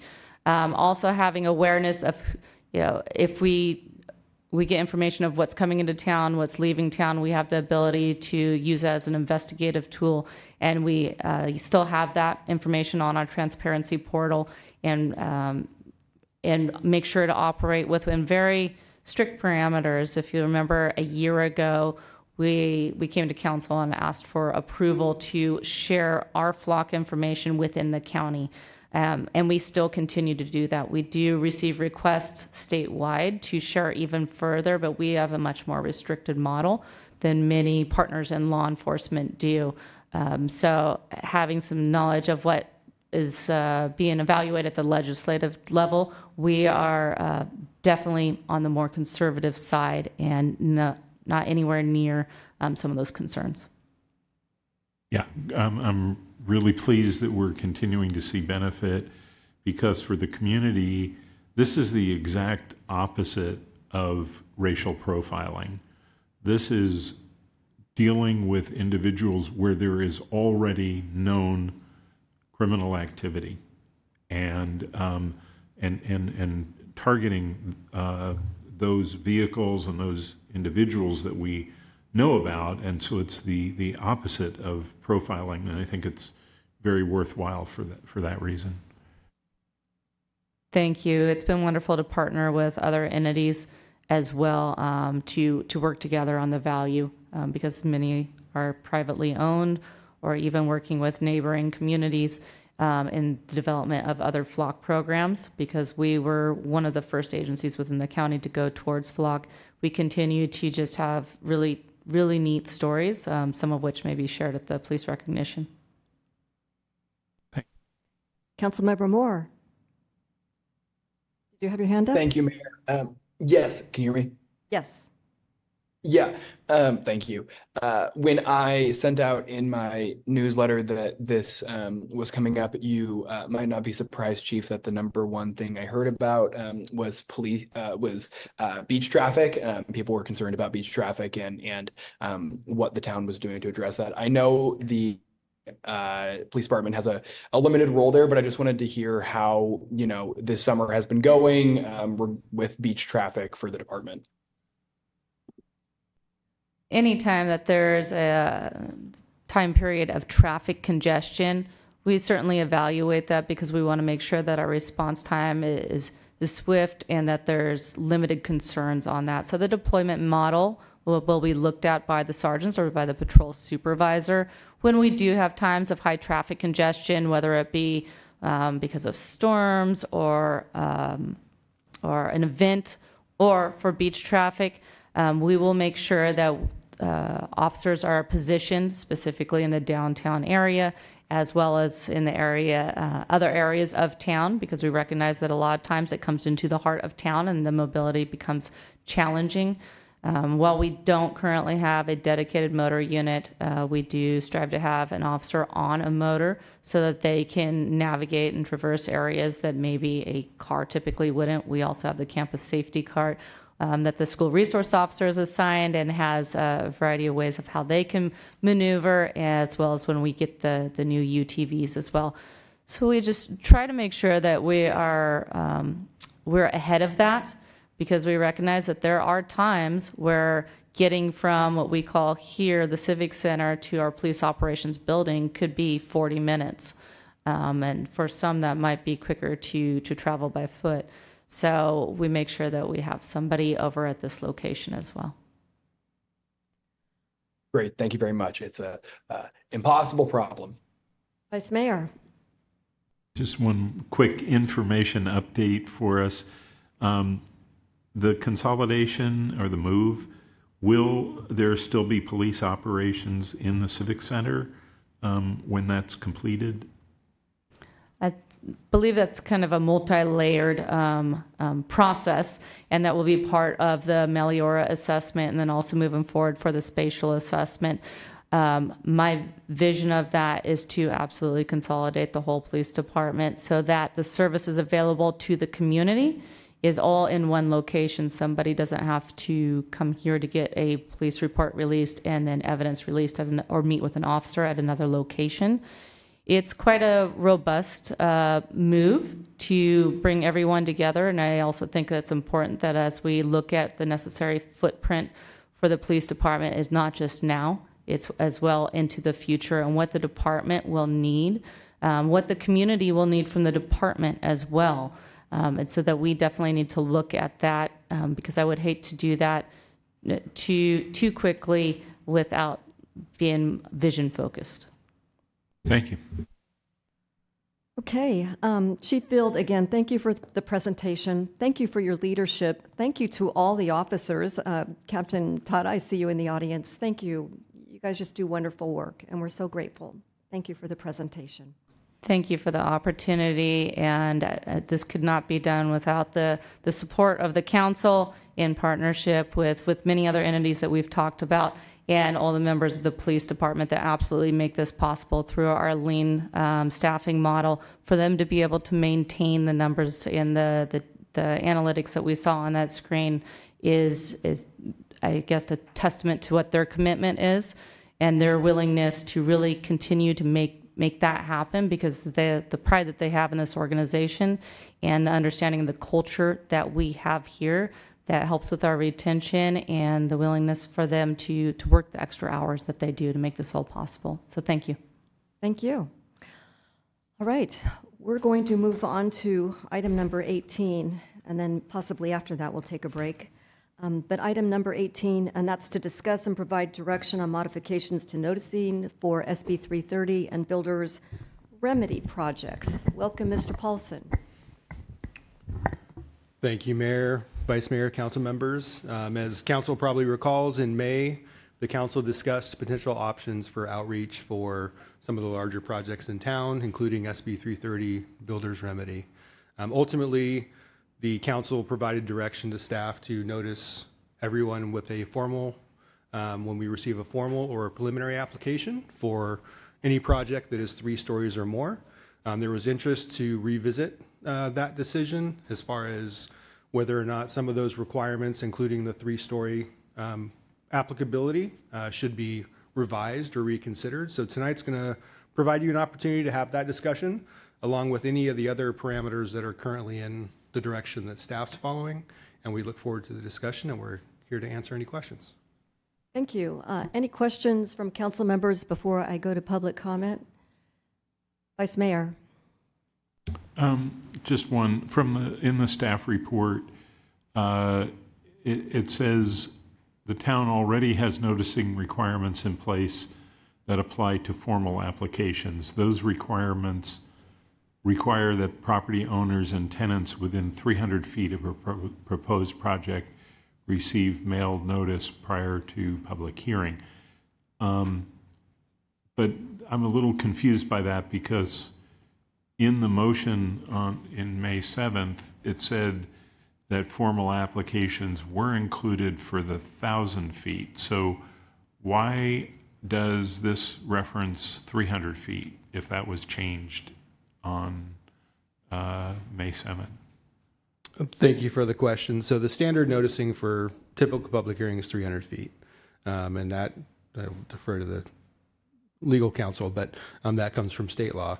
You expanded the noticing for 1,000 feet for preliminary and formal applications that are over 3 stories in height. Ultimately, we will apply that standard, the 1,000-foot standard, because that was part of the direction as well, for any of these applications when they come to Planning Commission and or Council. Okay, so the 300 is kind of looking backwards, that it will be 1,000. Maybe we haven't had any reach that point yet? Correct. None of the projects that fit in this category have reached any public hearings. Okay, thank you. Okay, I'm going to open public comment, and our first speaker is Rich Stevens. Please come forward. Good evening. I'm Rich Stevens. Thank you again for all hearing from me. I think it was on April 18th of this year that 3 of the town council members voted to do away with story poles. And that to me is a problem. I agree that 7+ story buildings can't have story poles. There's no way you can really put those up without being dangerous. So they're really not a good idea. But we did discuss in that meeting a couple of other options. And I have a concern because only tonight, 4 months later, is this coming up. I think with everything going on over the past 4 months, this should have come up immediately after or very close to after that original meeting. There's just too many important things happening at this time. My guess is the way we do things today, the cards that are sent out to 300 feet or 1,000 feet, whatever it is, are not working. I actually visited the neighborhood around Ace days after those were sent out, maybe a week after, and very small percentage of people actually received them. My guess is probably less than 5% of the people have actually read the Ace Hardware sign, because it's out on the front of the road by the sidewalk. I'm generally at Ace multiple times a week, and only yesterday did I see it, and that was specifically because I was looking for it. And I haven't read it yet. It's in very small print. You literally probably have to be within 10 feet to read it. So for most that do actually notice it, they'd have to do 2 U-turns, to loop back around, pull into the Ace parking lot, get out of their car, walk to the sign to read it. That to me is not okay in something that's this dramatic for the town. So not having anything like a building, for most of the town, not having an idea that these buildings are going to be done, nobody's going to look for those signs. So we need a better way. I don't know what the solution is, but a change of this building size requires, to me, much more than a card and a sign. We talked in April, I think it was, about drones or lasers or mailers. I think at least a much larger sign, maybe in neon, stuck to the front of the building. But the small signs that are on the sidewalk today are not seen by most people. So please do whatever needs to be done. Again, I don't have the answer, but we need to do something to make this much more available to the people of Los Gatos to know when something's going to change. Because nobody wants in Los Gatos that I know of these 16-story high-rise buildings. And unfortunately, they're coming, apparently, and people aren't going to like them. Thank you. Rich, please stay put. Councilmember Rennie. So I guess the real challenge is where in the process should large neon lights appear? To me, as soon as it's made anywhere through the progress. Pre-application to me is important enough to let people know. The Ace Hardware building has already gone through the process. They're in official permit request, I guess it is. The Newtown building is in pre-application. But again, they're moving forward. They don't see any problem. There's no sign out there yet. And it's only a matter of a few weeks before they put their final submittal in. Have you read the packet that the owner of Ace Hardware is very upset about the sign, that they've said that they've got I think it was a 13-year lease and nothing's going to happen for 13 years. And there, as they put it, nothing says going out of business more than 3 large signs on their property. So they're very upset with us that we're damaging their business. Are you aware of their concern? I am not. I've never seen that article. I have talked to people in the store 4 months ago. Nobody had any idea that was going on. Most recently, or more recently, they have acknowledged that there is something happening, but again, they say, just like you did, they have a 13 or 14-year lease. So I feel for them because something's going to happen apparently, but I feel more for, or as much for the people of Los Gatos, because Ace Hardware is a great place to go. And we don't want these big buildings in our town. So I think we have to do what's right for the people of Los Gatos. This council has been brought on board and elected by the people to help them be informed. Thank you. Councilmember Risto. Thank you. Similar question to Councilmember Rennie's, but what I was thinking about is right now there are no hearings scheduled for any of these projects. So I guess what I would be curious to know is, we do have plans for future noticing when a date is set for hearings. So would you propose different types of signage in front of a building when a hearing is set? Because there may be things that just phase out and never get to hearing.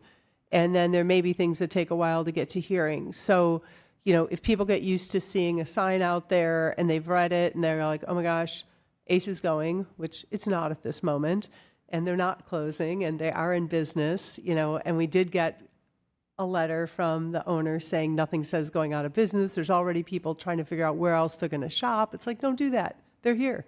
But what I would like to know is then, will people realize if and when any of these projects that have signage in front of them are going to the next step and having hearings? What would you propose for that? So personally, I would propose something change in the signage, right? Because I need to know, personally, I need to know when anything is coming into the town, potentially. But when it becomes more real, I'd like to know that. So whether there's an original sign saying this is a preliminary proposal, and then when it goes to the point you're talking about, change the sign in some way to say, hey, this is taking the next step, or whatever it might be. So you have a very good point. Something needs to change, or like you say, people are getting used to the sign and not read it when it does change. Because, just to continue, you probably have the same thing. I'm talking to a lot of residents, and one of the questions they have is, what can I do? When can I show up? And until we have a date set. Right. So I want to make sure you know that. I also have a question. Do you think that some of the residents who are saying they didn't get the mailer just recycled it and didn't know what it was? I think more than likely that's the case, because it was just a little blue card. And I get little pamphlets and things like that all day long. I get so much junk mail that most of the time I just toss it in the garbage if I don't recognize it to me being my name and from somebody I know. Okay. So it's unfortunate, but it happens. Right. We get so much junk mail today that most of it's meaningless. Okay, thank you. So, Yeah. a good point again. Thank you. Go away, Vice Mayor. Yeah, thank you. I remember when you spoke in April and then us having this issue come before us almost immediately afterwards. And one of the reasons that I voted not to eliminate the story polls as far as we went was that the story polls are self-notifying. And we're looking for alternatives because over a certain height, the story poles could be dangerous. Right. So the two things that we tackled were, first of all, making the notification occur early in the process at the pre-application stage. The part that perhaps we want to take another look at is the form of notification, the signage, and potentially the form of the mailer. Unfortunately, I don't think the town has email addresses for every resident. And so, we have to think about how we might do that. But those are things, I think, perhaps for us as we evaluate the progress on notification that we dig into. Would you agree with that? Yes, and I do strongly believe that the full town needs to know what's going on, not just within 300 feet or 1,000 feet, because many people outside of that perimeter use Ace Hardware and don't want a big, huge building. Thank you. Thank you. Thank All you. of you. Thank you. Karen Yamamoto? I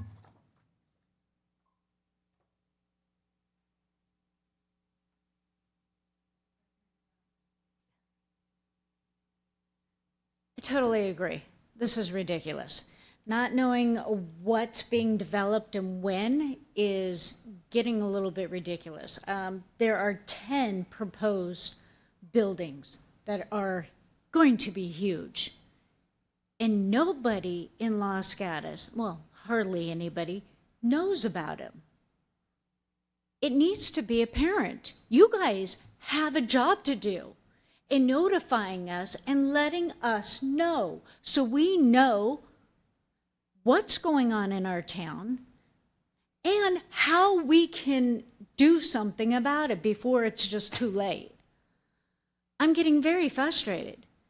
There's a possibility of actually our town council, you guys, working with these builders to decrease the size, and I'm not seeing it.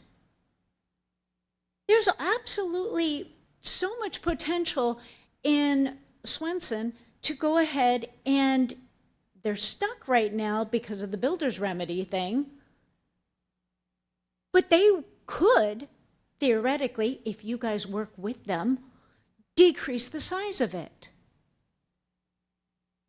We have to do something to actually support our community a little bit better. And if that's protesting, then we need to do that. If it's getting a lawyer, we need to do that. I need to see what you guys are actually doing to help stop this, or to work with the builders to decrease the size.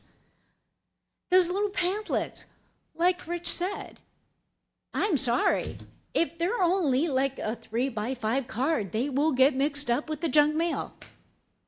They will get dropped. I've seen one on the street. I'm fed up. It's frustrating. I've lived here for 25 years, and nothing the town council is doing is helping us be informed. Thank you. Councilmember Risto? Thank you. I apologize that I'm not following completely. What is the Swenson site? Oh, it's the new town development. Okay, thank you. All right, then I have questions for staff. First of all, I'm not under the impression that Newtown is a housing element site. It's an apartment. I understand. If I look at the SB 330 page for the town, it's marked that that's not a housing element site. Yes, it's not a housing element site, but they have filed a preliminary SB 330 application. Formal application has not been submitted, but that one I don't believe had interest, so it was not in the site's inventory, as I recall. Okay, so do we have a density set at that site for residential, or we've not even talked about that site? So the density for the general plan for the sites were 30 to 40, most of them on the boulevard. And then there was other ones that were, I believe, 20 to 30, but I'd have to look at the particulars. Yeah, and I don't want to put you on the spot on this site, but this site, not being a housing element site, does not have a density in that range. Is that correct? That's correct. If it was not on the housing element, it did not get the overlay zone, which has had the increased zoning to my recollection, unless the town attorney remembers differently. I don't recall, but I do think that we have that information on the town's website. And then I also wanted to mention that this item was noticed as a discussion of modification to noticing for SB 330 and Builders Remedy projects.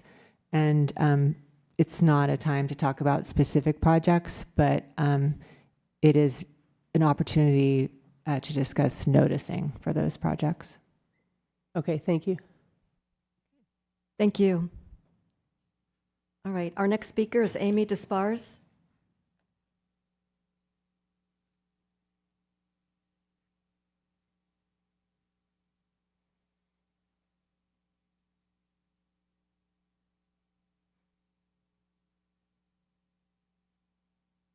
Hi, I'm back. I'm in support of what Rich said. I just wanted, we love ACE. We love ACE. We all know it. We love the wonderful owners of ACE. And we cherish them and we love that. But it's also beyond ACE. It's about the building. It's about the building, and I think we have to remember that. And we just have to go back to, we need to inform these residents. And right here, oh, she's working on that for me. Some of these sites, the architectural, even renderings, aren't even matching what's being built, and they're making them look smaller than what they are. And we just need to educate the people here. And I just really, really want you to remember that we need your help.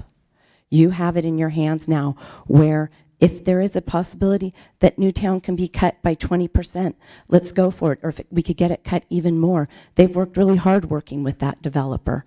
And now all of a sudden, with all of these laws, but we need the support of the council, I just encourage you, and I encourage you to join other towns. Are you able to figure it out? Oh, I just wanted to show this. Oh, okay. So if you look right up here, can I stand here? This is similar to what's being shown. This is what, can you make it a little clearer? Can you see the mass on that building? Do you see the mass on that? So that's a concern too, that the renderings do not match. Okay, Ms. Despars, we can't really talk about the specific project. We've got to go back to what's on the agenda. Oh, sorry. That's I'm using noticing. that as an example of a rendering, so not that. So the point is, you see when you see a rendering, you're just seeing the flat. You're not seeing the whole depth and the dimension of it. That's why I use that as an example. That's my point, is I'm also concerned that renderings aren't matching. It was explained to me by an architect that it's because it could change over and over and over. But I think that developers, they need to be held accountable for that. They need to be held. If this is what it's going to look like, you need to show us. And if it has to change, then they have to change it again. So just like we have to do with our houses when we are remodeling our houses, we have to continue to make the changes. So anyway, I just really, really, really hope that you will work towards this and also educate the public on how you are helping us. Thank you. Thank you. Do we have any hands on Zoom? There's one hand raised on Zoom. Okay.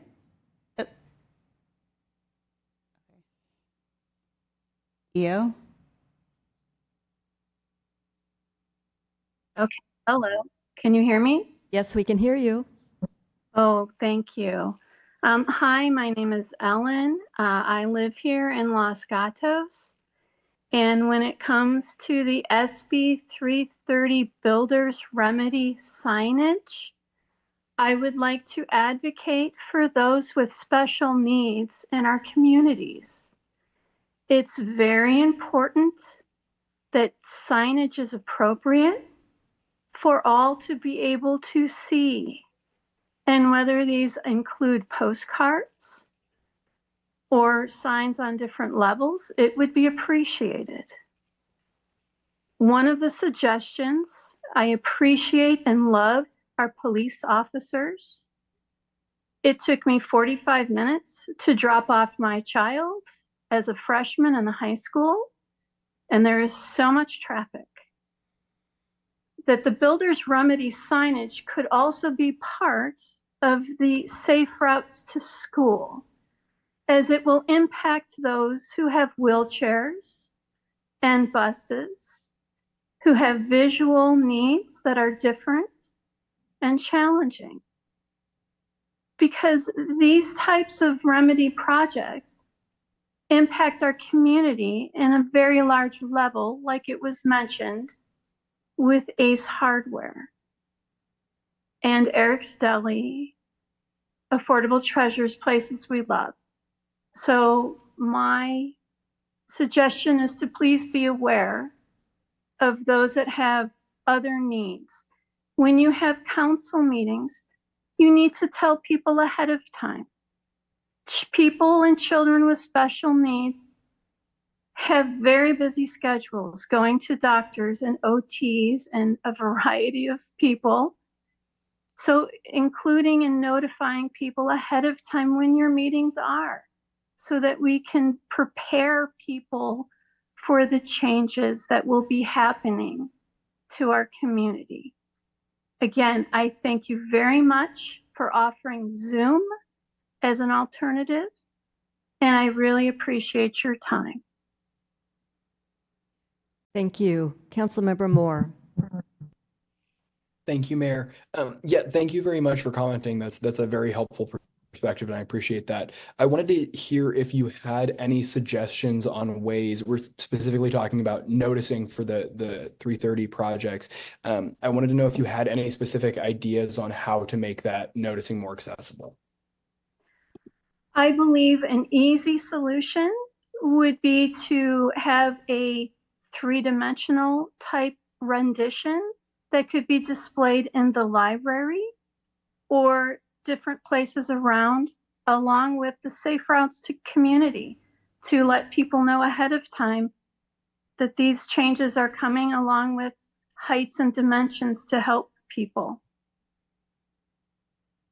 Great, thank you very much. All right, thank you. Do we have any other hands on Zoom? There are no other hands raised on Zoom. Would anyone else like to come forward on this item? Seeing no one come forward, I'm going to close public comment and go back to my council members for comments. A motion? Vice Mayor. So I had a couple questions. One of them in the staff report, it refers to early noticing. I don't understand the term early noticing. The motion that was made is that noticing will occur after receipt of an SB 330 preliminary or formal. Why do we call it early noticing? Thank you, Vice Mayor. So early noticing, because that again goes back to your previous comment. The only previously required noticing was the 300-foot noticing for a public hearing. We have not historically noticed for whether it's a preliminary application or a formal planning application, sent out notice to 300, 1,000, 500, whatever those notices are. So our term is early noticing. Maybe you have a better term. Well, I just consider it noticing, as it was, that's what the motion was, to notice. But I wanted to get to kind of the heart of this, which is where I think there may be some gaps in what we created in May, and I think it was an important step. But one of the things is there seems to need to be a foundation for increased notification requirements. And in the staff report, it talks about projects over a specific height, number of units, square footage, and added visual impact. But there's some other factors too that I would like to just ask whether they would also be bases for increased noticing. And that would be the impact on street parking, the particularly on evacuation routes and traffic congestion that would be caused by greater density requirements. Would those also be bases for imposing increased notification requirements?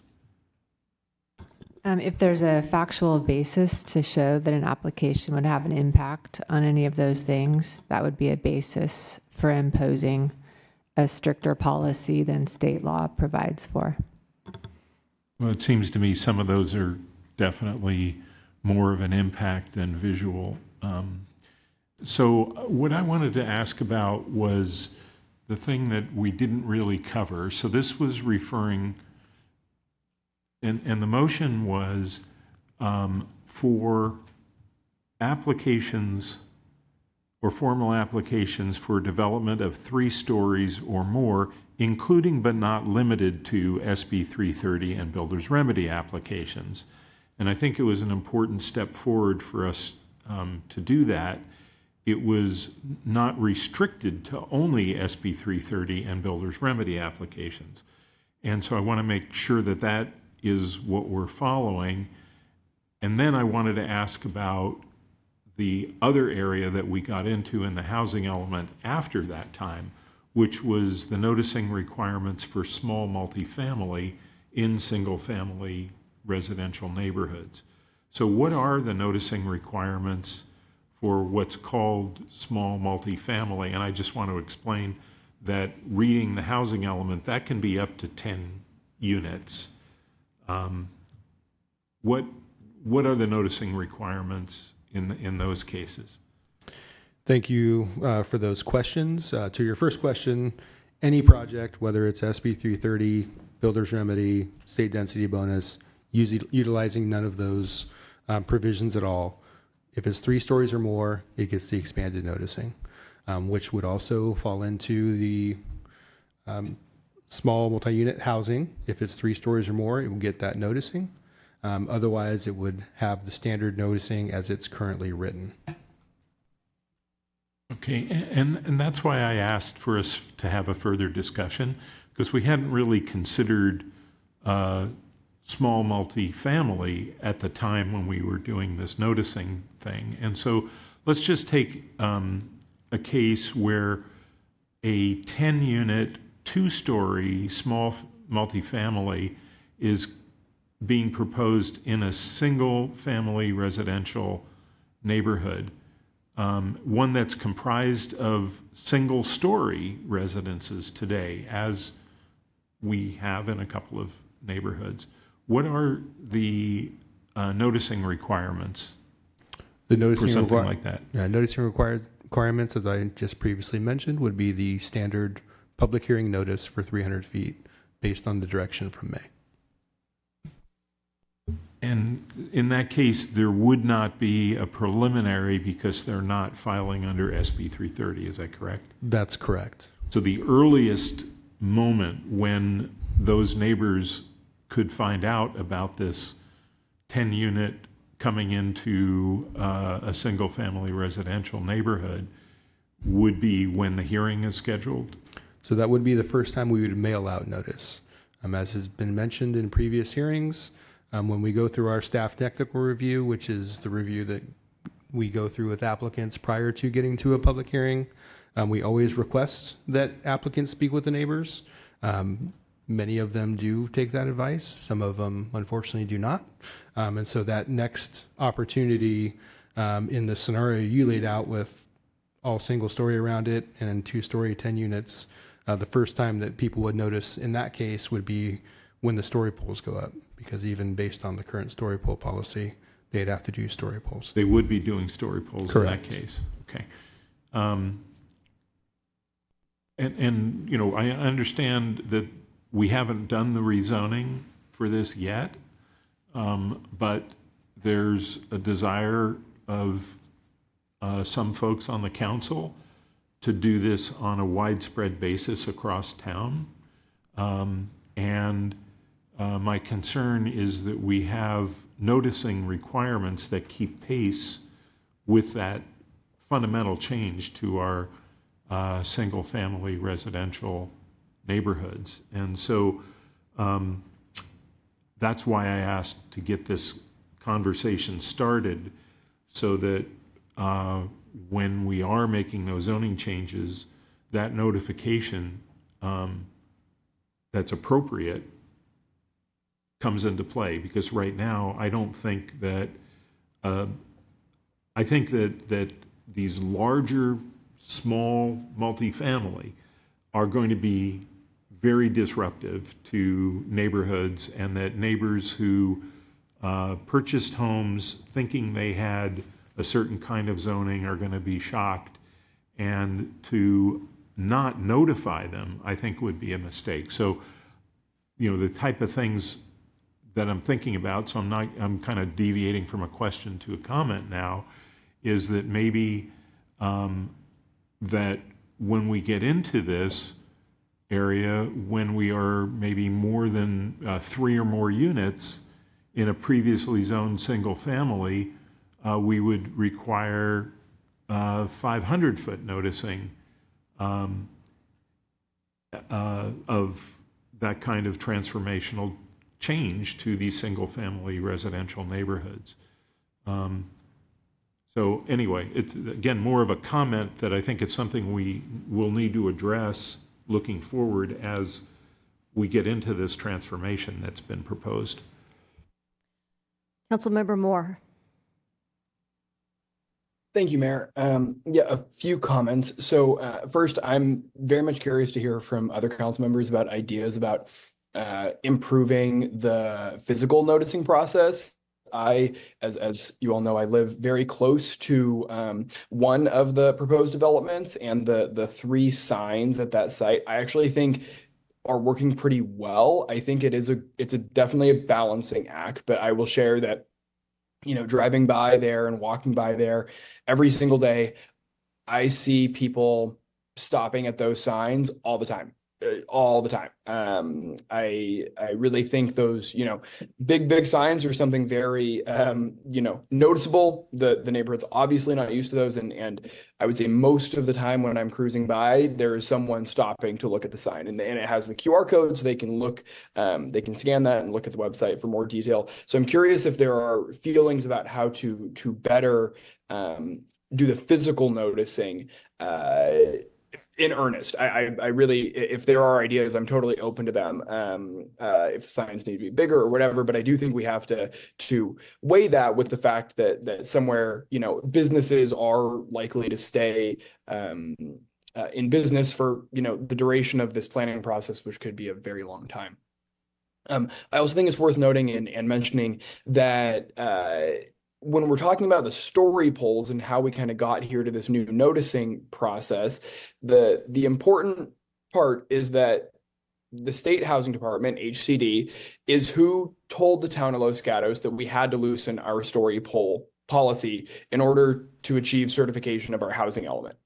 As most of us will recall, Los Gatos had a very difficult time achieving certification of our housing element. And if we had opted to not comply with the direction of HCD, we would have further delayed our housing element process, which we know would have likely resulted in more builder's remedy proposals, and it absolutely would have pushed back our timeline for achieving a compliant housing element.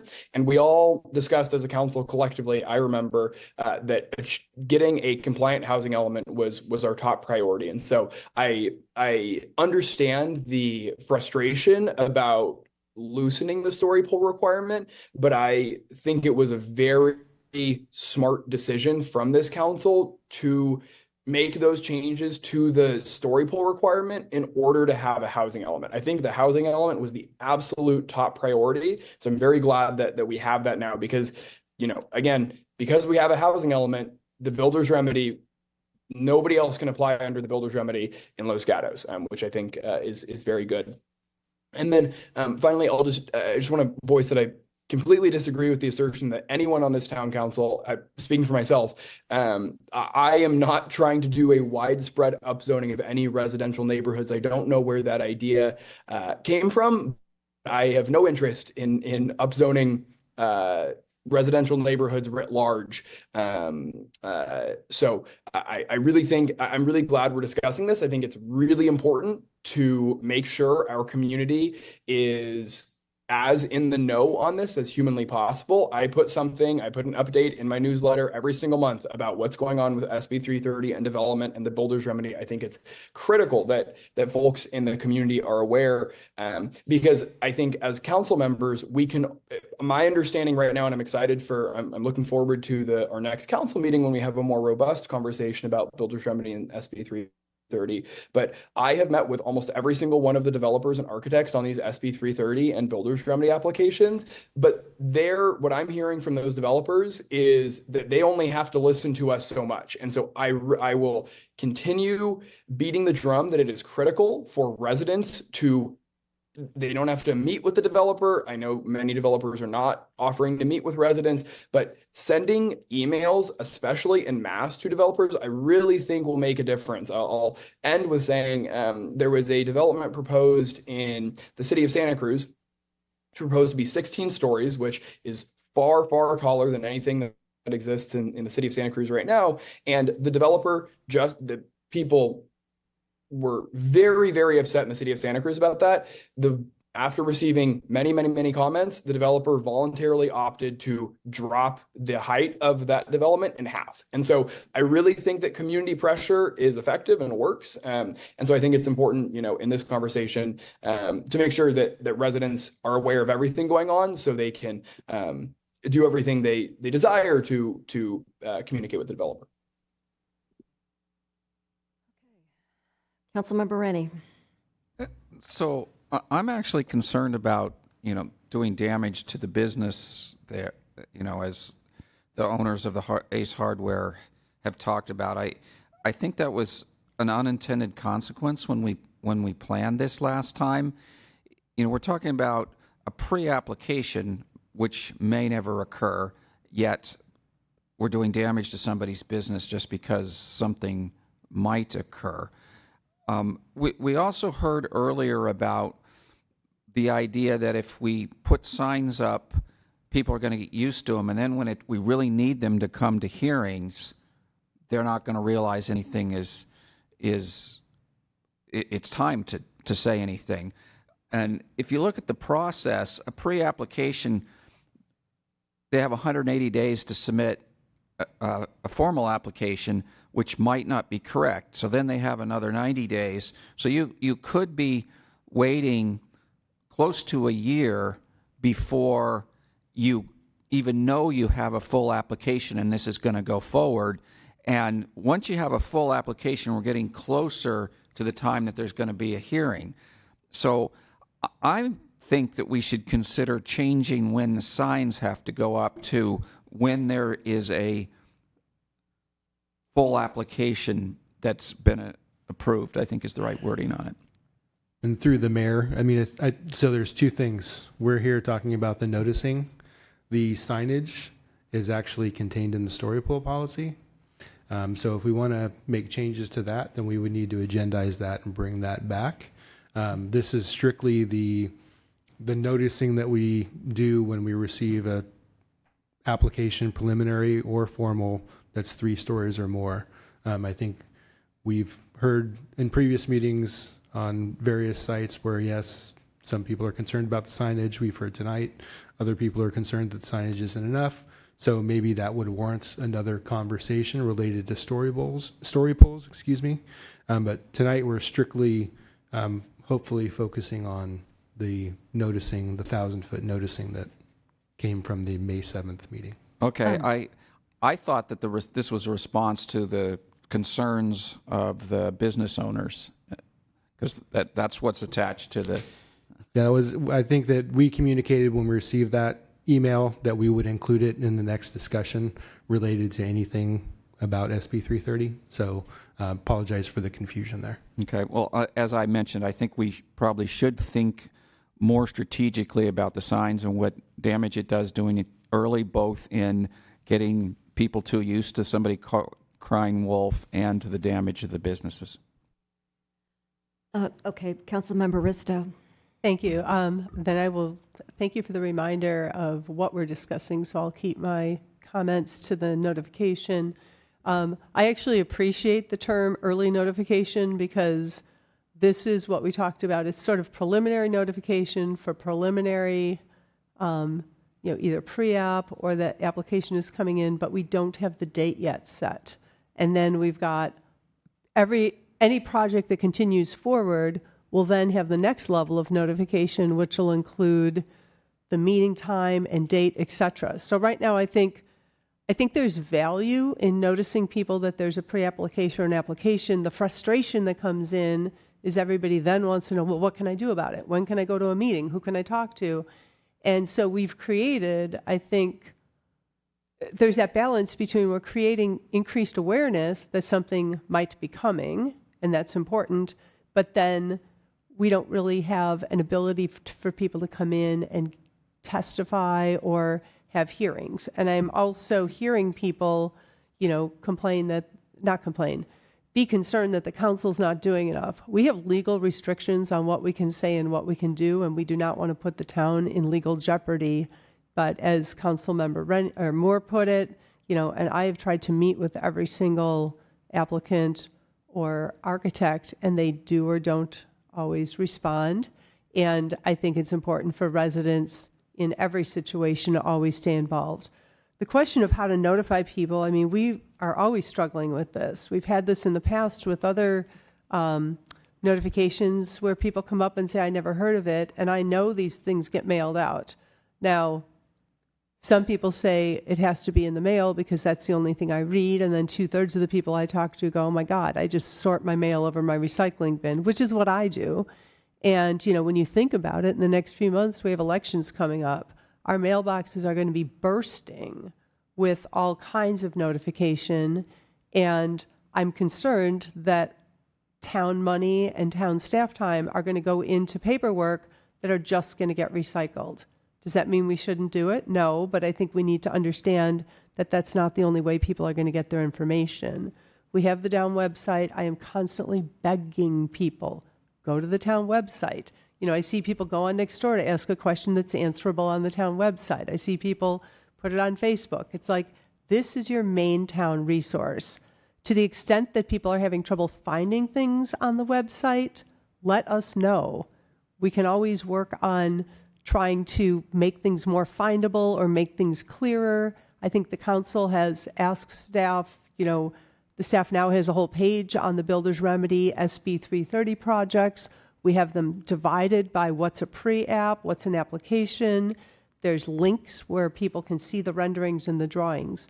So from the perspective of how do we let people know early on, earlier than when there's a hearing set, I really think the public has to help us out here because there isn't one answer that fits everybody. And I have seen our staff not only mail these notifications out, but I see it on Nextdoor. I see it posted on the town's social media. And everybody, there's so many channels of information now. The good thing is there's lots of ways to reach people. The bad thing is everybody has their own preferred way, and we're trying to figure out how to cater it to all of these ways. And so there has to be some way to get people in the town to look at one source. And in my mind, it really has to be the town website. And residents have to be ambassadors to each other. For 20 years before I got on the town council, everybody on my street would ask me, what's happening, what's going on, what's the next big thing, what's on the agenda?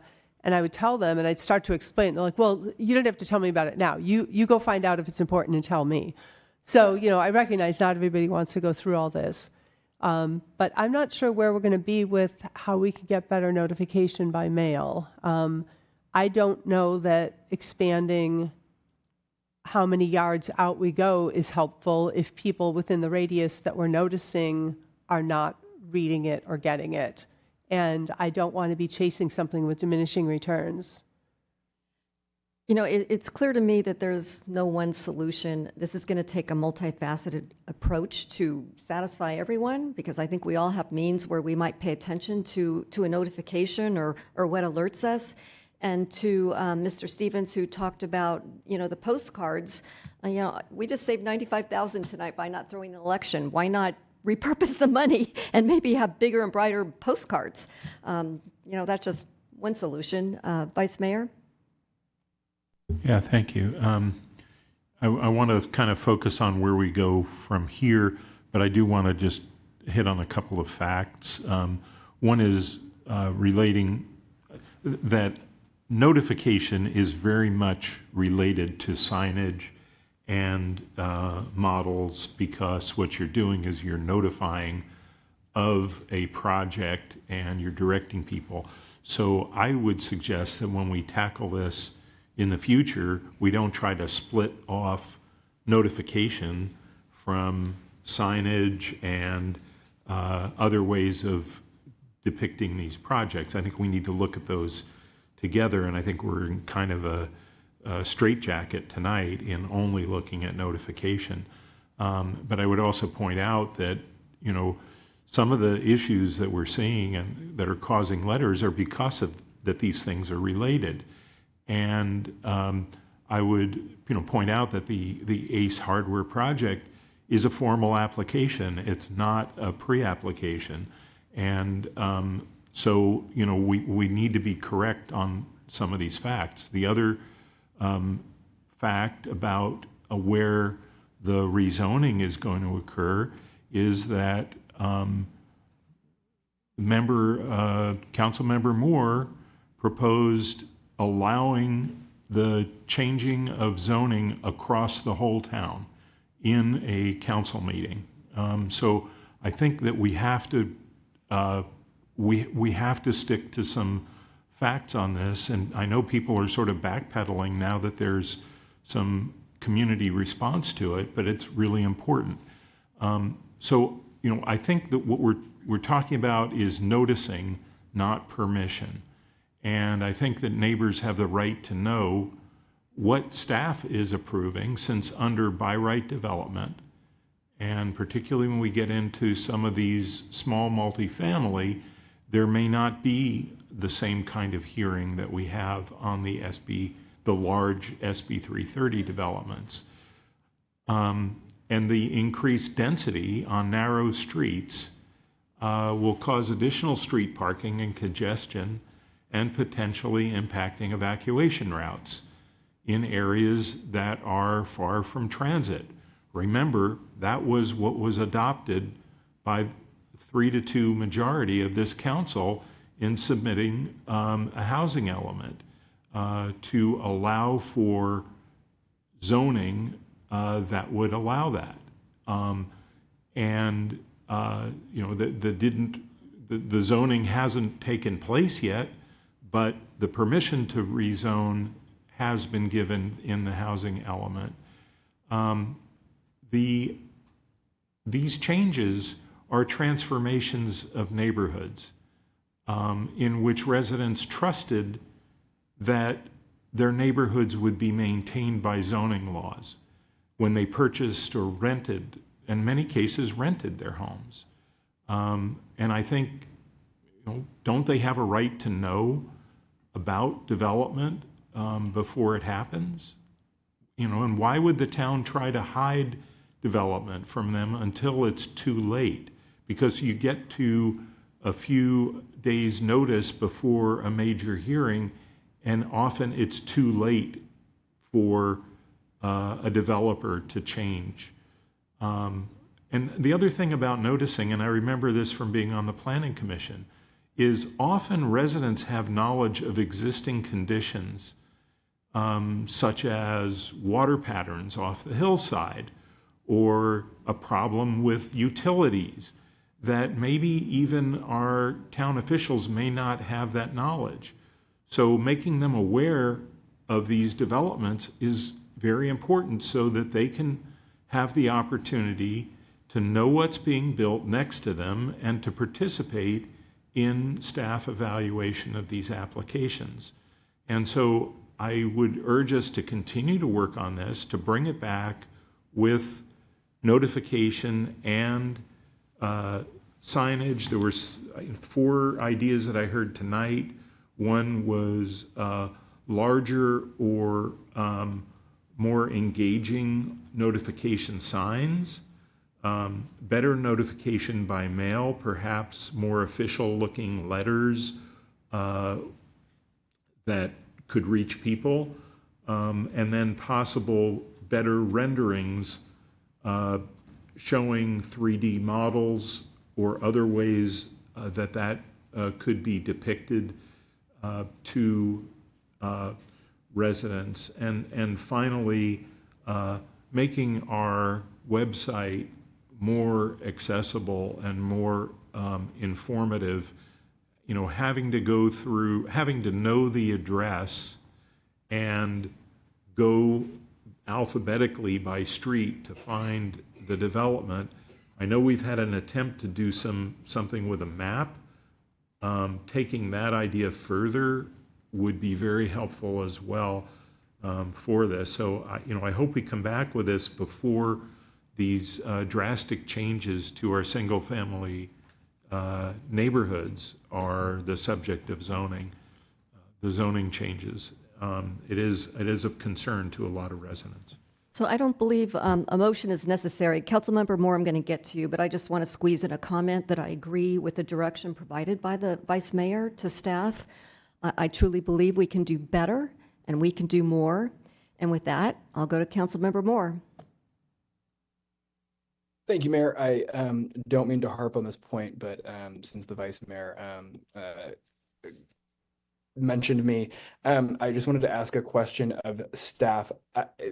Has staff ever received direction during the housing element process to execute a widespread upzoning of single-family residential neighborhoods in Los Gatos? Because it sounds like that is what the Vice Mayor is saying, and I have zero recollection of ever providing such direction. Through the mayor. Thank you, Councilmember Moore. So I think that there have been a variety of topics discussed throughout the many years of the housing element. And I think that different perspectives could be garnered from those conversations, all the way from completely rezoning down to more strategically looking at potential options to limit the breadth of that so that it is not, in fact, the entirety of a specific zone, for instance. But as Vice Mayor mentioned, we haven't done that work yet. So those conversations are yet to come, and the Planning Commission and Council will definitely have an opportunity to weigh in on the parameters that that potential increase in opportunity would be afforded by any rezoning. As the mayor, I'm sorry. I was just going to clarify. So at this time, staff has no plans to execute any sort of rezoning without going to the Planning Commission and Council. That's correct.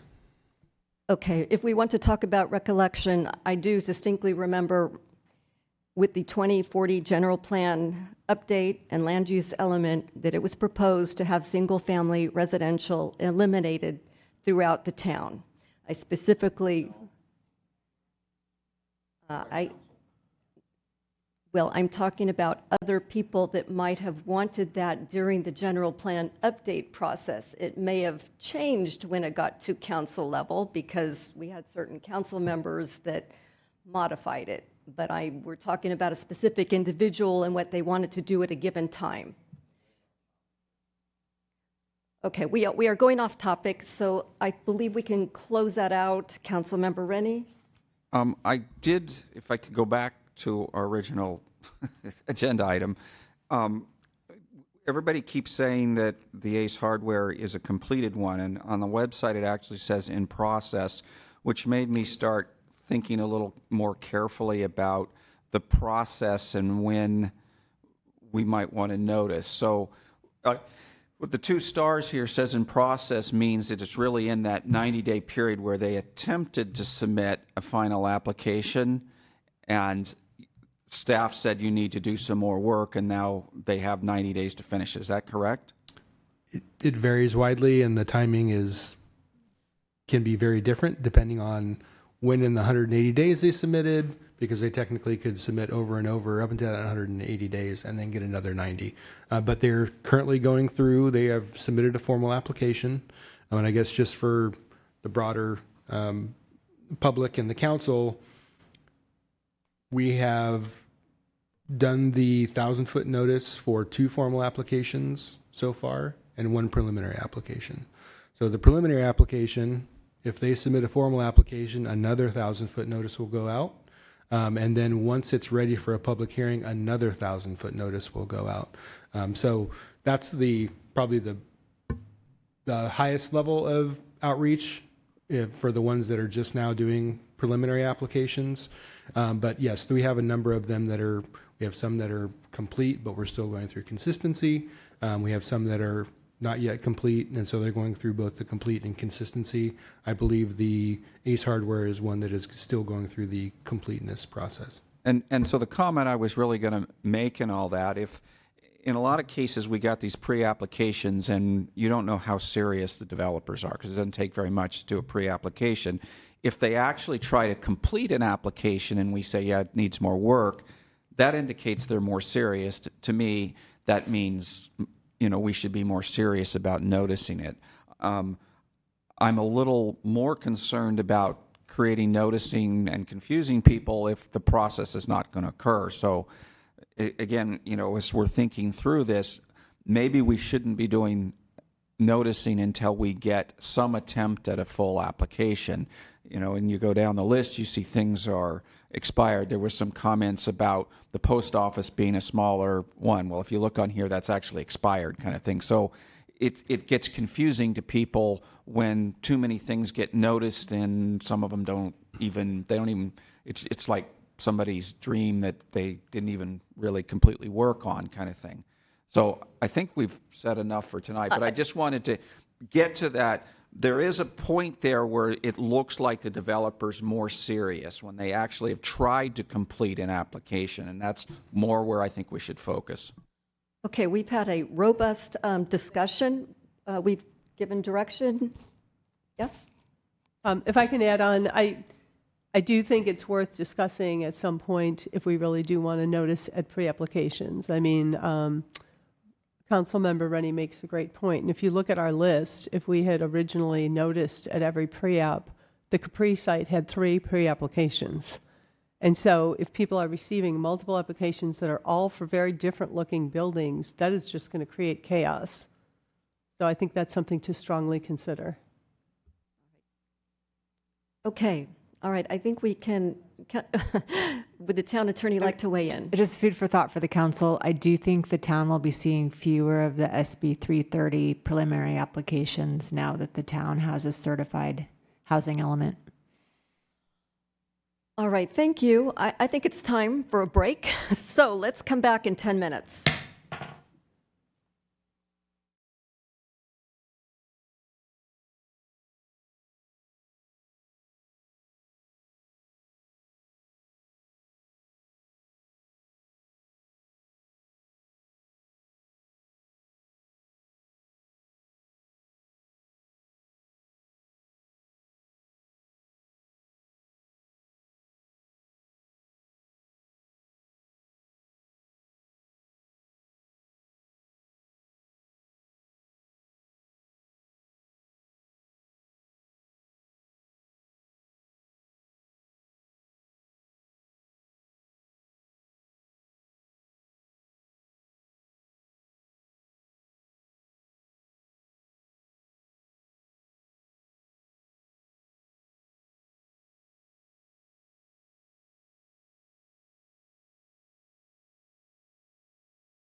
All right, we're back for item number 19.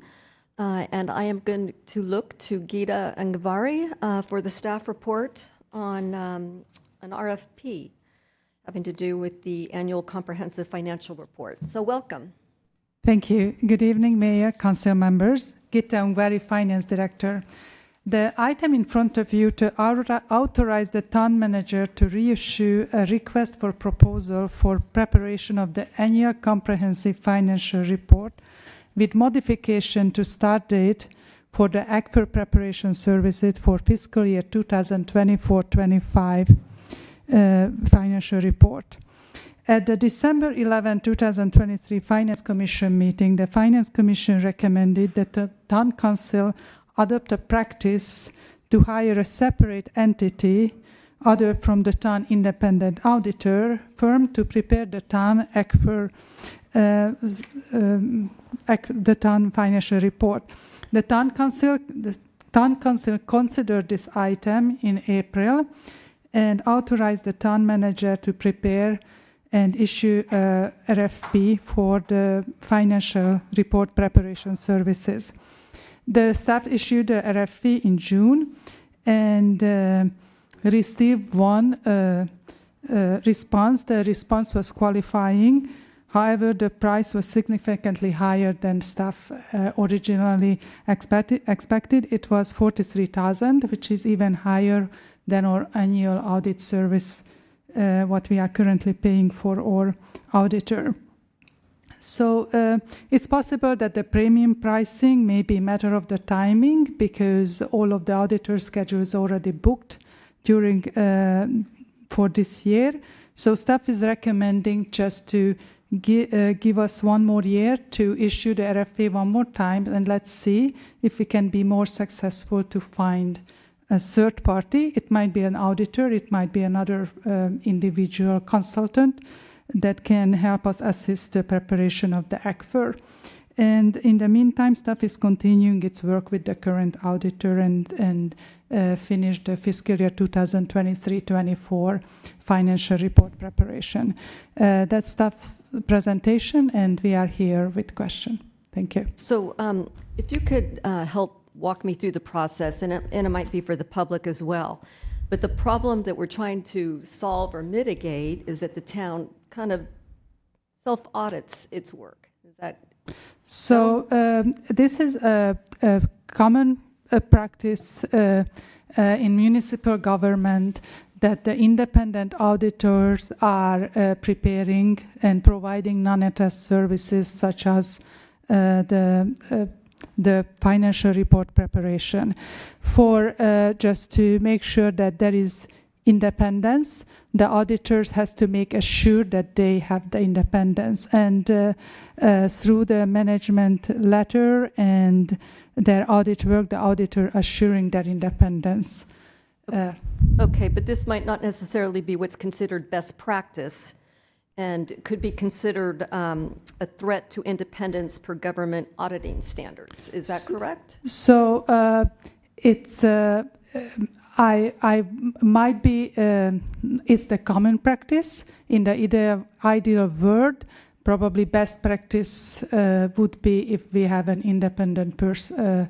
The auditors are not preparing the ACFR. However, the auditor has to make sure that the management has a capability to prepare the financial report, and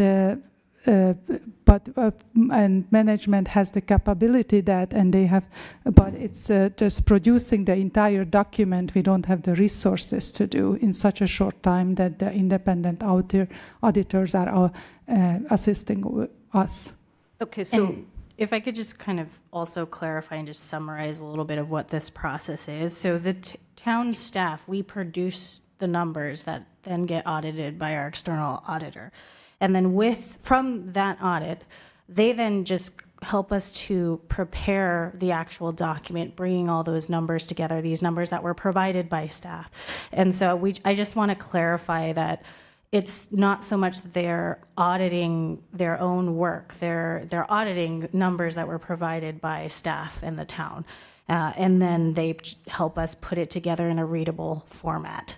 So I just want to clarify that that is what is happening. Okay, and there's one more question before I go to the Vice Mayor. When I read the staff report, the recommendation is to reissue an RFP for the preparation of the annual comprehensive report. Is that the whole report? No. So this would be the preparation of it. So yes, the whole ACFR in a document, a PDF document, that would be the end deliverable. Yes, that is what we're asking for. But this does not include the existing auditor services that we already have and retain. So why wouldn't we just ask for basic financial statements and footnotes and just kind of narrow the focus? That's what we ask in the RFP, just narrow the focus. But when the auditor is doing and preparing the financial reports, since they are already doing the audit work, they have a significant familiarization with the town and their processes. So for them, that additional work is required just significantly less hours to put into to prepare the RFP than in the separate firm comes in and does it. But the price, we feel it's very high, so we hope we can be more successful and find a more reasonable price. Okay, so I'm going to go to the Vice Mayor and then to Councilmember Moore. Thank you. I had really two questions. So, and my understanding is that the reason the Finance Commission raised this was the concern of the auditors auditing their own work. And I know that we're talking about the numbers are provided by staff, but when those numbers are formatted or presented, that is work, and that is work that they were concerned about the auditors auditing their own work. I was surprised, of course, at the proposal, and so the question is, the $43,000 proposal, is that identical to the $3,000 of Chauvin services? So the proposal was requesting, spelled out the annual financial report preparation, and the proposal was just quoting on the price the 2024 ACFR preparation. Yes, but it's yes, it's just so yes. I'm going to ask again. Was the $43,000 proposal identical to the $3,000 that was proposed by Chauvin? Yes. Okay. So there was no difference there. Okay, so I'm going to come back to something else after other folks talk about it. Councilmember Moore. Thank you, Mayor. So just a broad clarification question. So I think there's a lot of things happening here with recommendations from the Finance Commission, et cetera. To clarify, the recommendation this evening is that because we did not receive adequate or cost-efficient RFP responses, we only received one, it was very expensive, staff would like to continue with Chauvin and Associates for this year, and then for next year, do what the Finance Commission recommended, reissue, create this RFP, reissue it with more time for responses, and then look at going with someone else to do the ACFR. Is that correct? Yes, that's correct. And then we would, if we get direction, we would reissue just almost immediately, just to make sure that we give adequate time to build in for next year work schedule for independent firms out there. Okay, great. That makes a lot of sense, and that recommendation sounds good to me. Councilmember Rennie.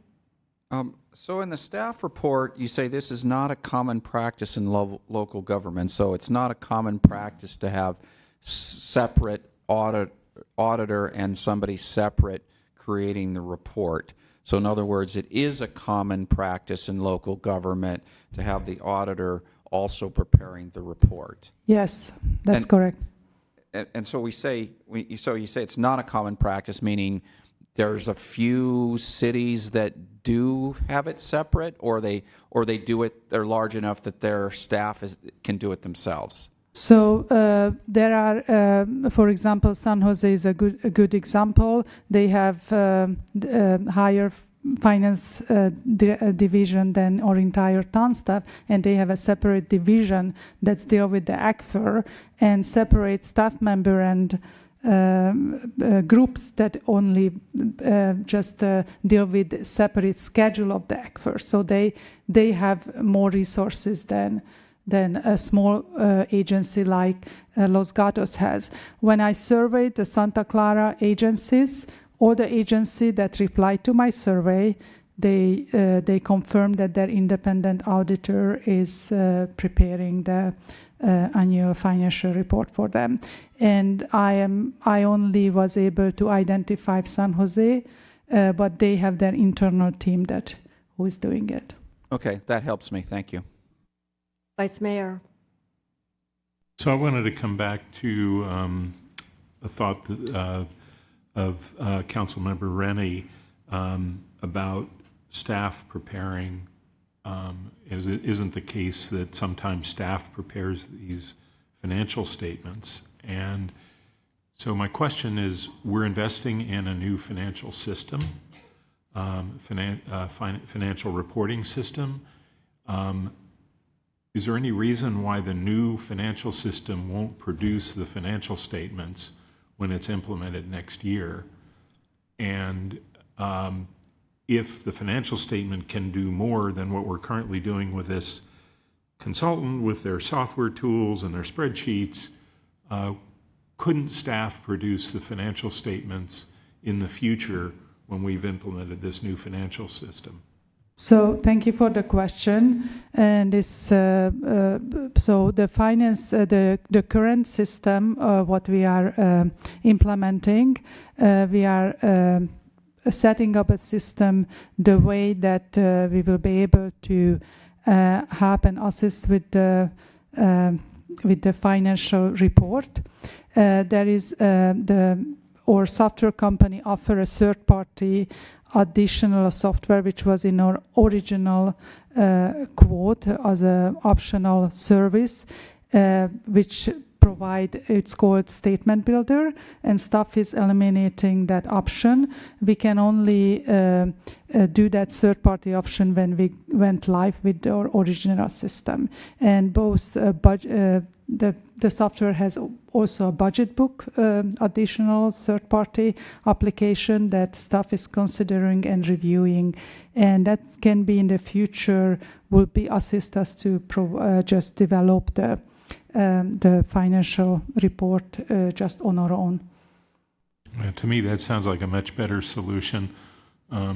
So I have an idea for a motion, but I'm interested in hearing others. I need to open public comments. So I don't have any speaker cards. Any hands on Zoom? There are no hands raised on Zoom. Right, I'm going to close public comment. There's one hand came up. Oh, okay. EO? Hello, yeah, my name is Ellen. The speaker was very garbled. So I just wanted that to be reflected going forward for your Zooms. And from what I understand, I was able to find on the website what you were talking about, that it was important that this would be an outside audit. And that's how I understood it. Perhaps a newsletter that could be emailed to residents regarding your agenda items might be helpful. Thank you. Thank you. Councilmember Risto? Thank you. Well, now if we're going to be in discussion, I appreciate the walkthrough on the process. My understanding of this is that like all other small municipalities nearby, we have an outside auditor who audits our numbers, but who also has software and capabilities that our small staff does not have to produce the ACFR. And they're obtaining the numbers from us and putting it into that document. And then in addition, they're also auditing us. Is that correct? Yes, that's correct. Okay, thank you. When I see a response to an RFP that's a number like this, it basically says nobody wants to do this work as a one-off. Like nobody wants to come in and charge just $3,000 like Chauvin is right now on the incremental difference. So I don't know that we'll get something much better next year, but maybe because of timing issues, it'll be better. I would say I definitely agree with staff's assessment at this point to continue doing what we and the other smaller municipalities are doing and have our auditor prepare the act for this year. I think the question is, what do we do after that? Is the concern merited that there's a conflict? And is there an easy way with software and with extra time for our staff to be able to prepare the numbers? Because I think looking outside to somebody separate who's not already dealing with our numbers is always going to be cost inefficient. So I think for the first part tonight, I'm happy with this recommendation and I'm willing to back that. But the question is, what do we do next? And do we keep chasing this? And does that have merit? Councilmember Rennie. So in prediction of what the motion's probably going to be, how much is the one-time cost and ongoing cost of adding this module for Statement Builder? So I don't know by heart the number, but what I recall it's probably less than $20,000. But I don't know what's the implementation. Is that cost. a single time or ongoing? It's I don't know, and we haven't reviewed that piece of the software yet because we are not done with the main module. But we already requested the company to provide us demonstration, so we can evaluate whether it's going to work for us or not. Thank you. Vice Mayor. Yeah, I think there may be additional benefits to having the capability with our own financial system and staff being able to produce reports, benefits that go beyond just the independence issue, but perhaps the ability to produce financial statements on a timely basis and on a more frequent routine, not just 6 months after the close of the year.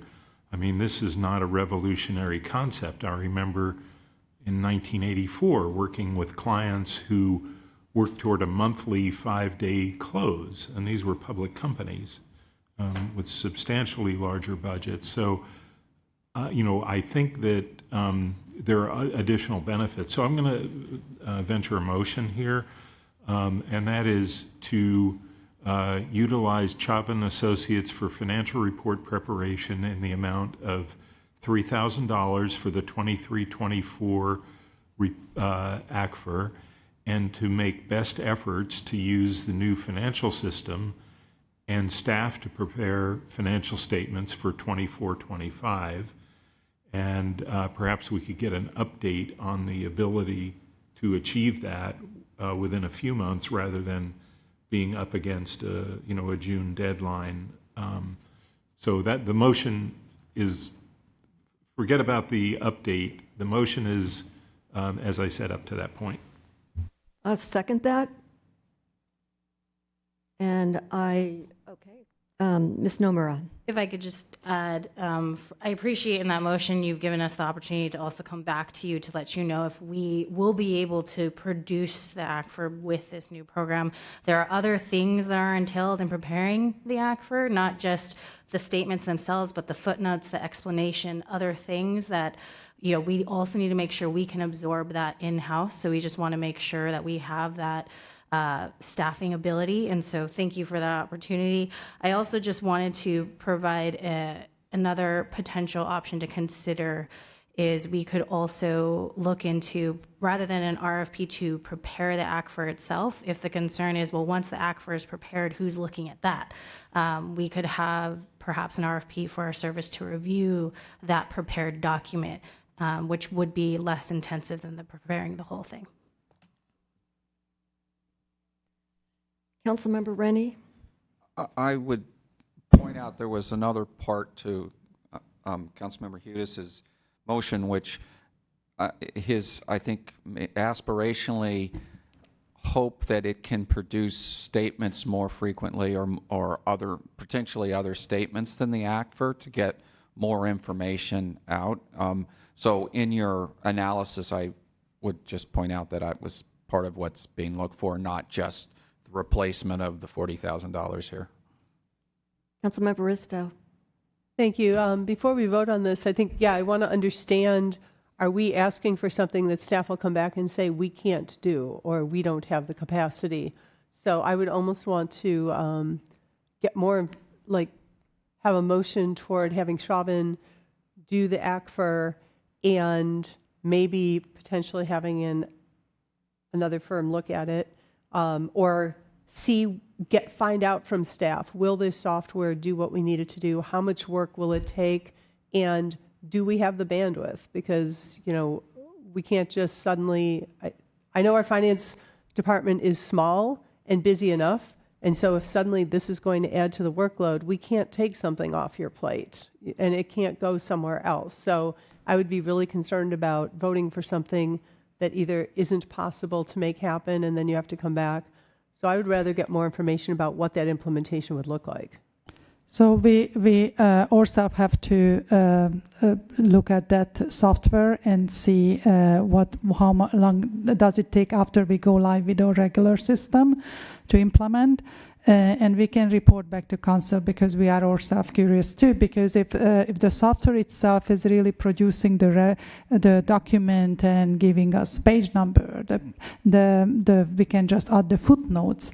What we currently providing to the auditor separately, then we might be able to do it. But we have to have that assessment. I just cannot promise that we can do that without really understanding. Councilmember Risto. And then I think the other thing is we don't really know what that additional cost is, right? So what's the cost of what's the one-time cost? What's the ongoing cost? Not to staff specifically, but with this software.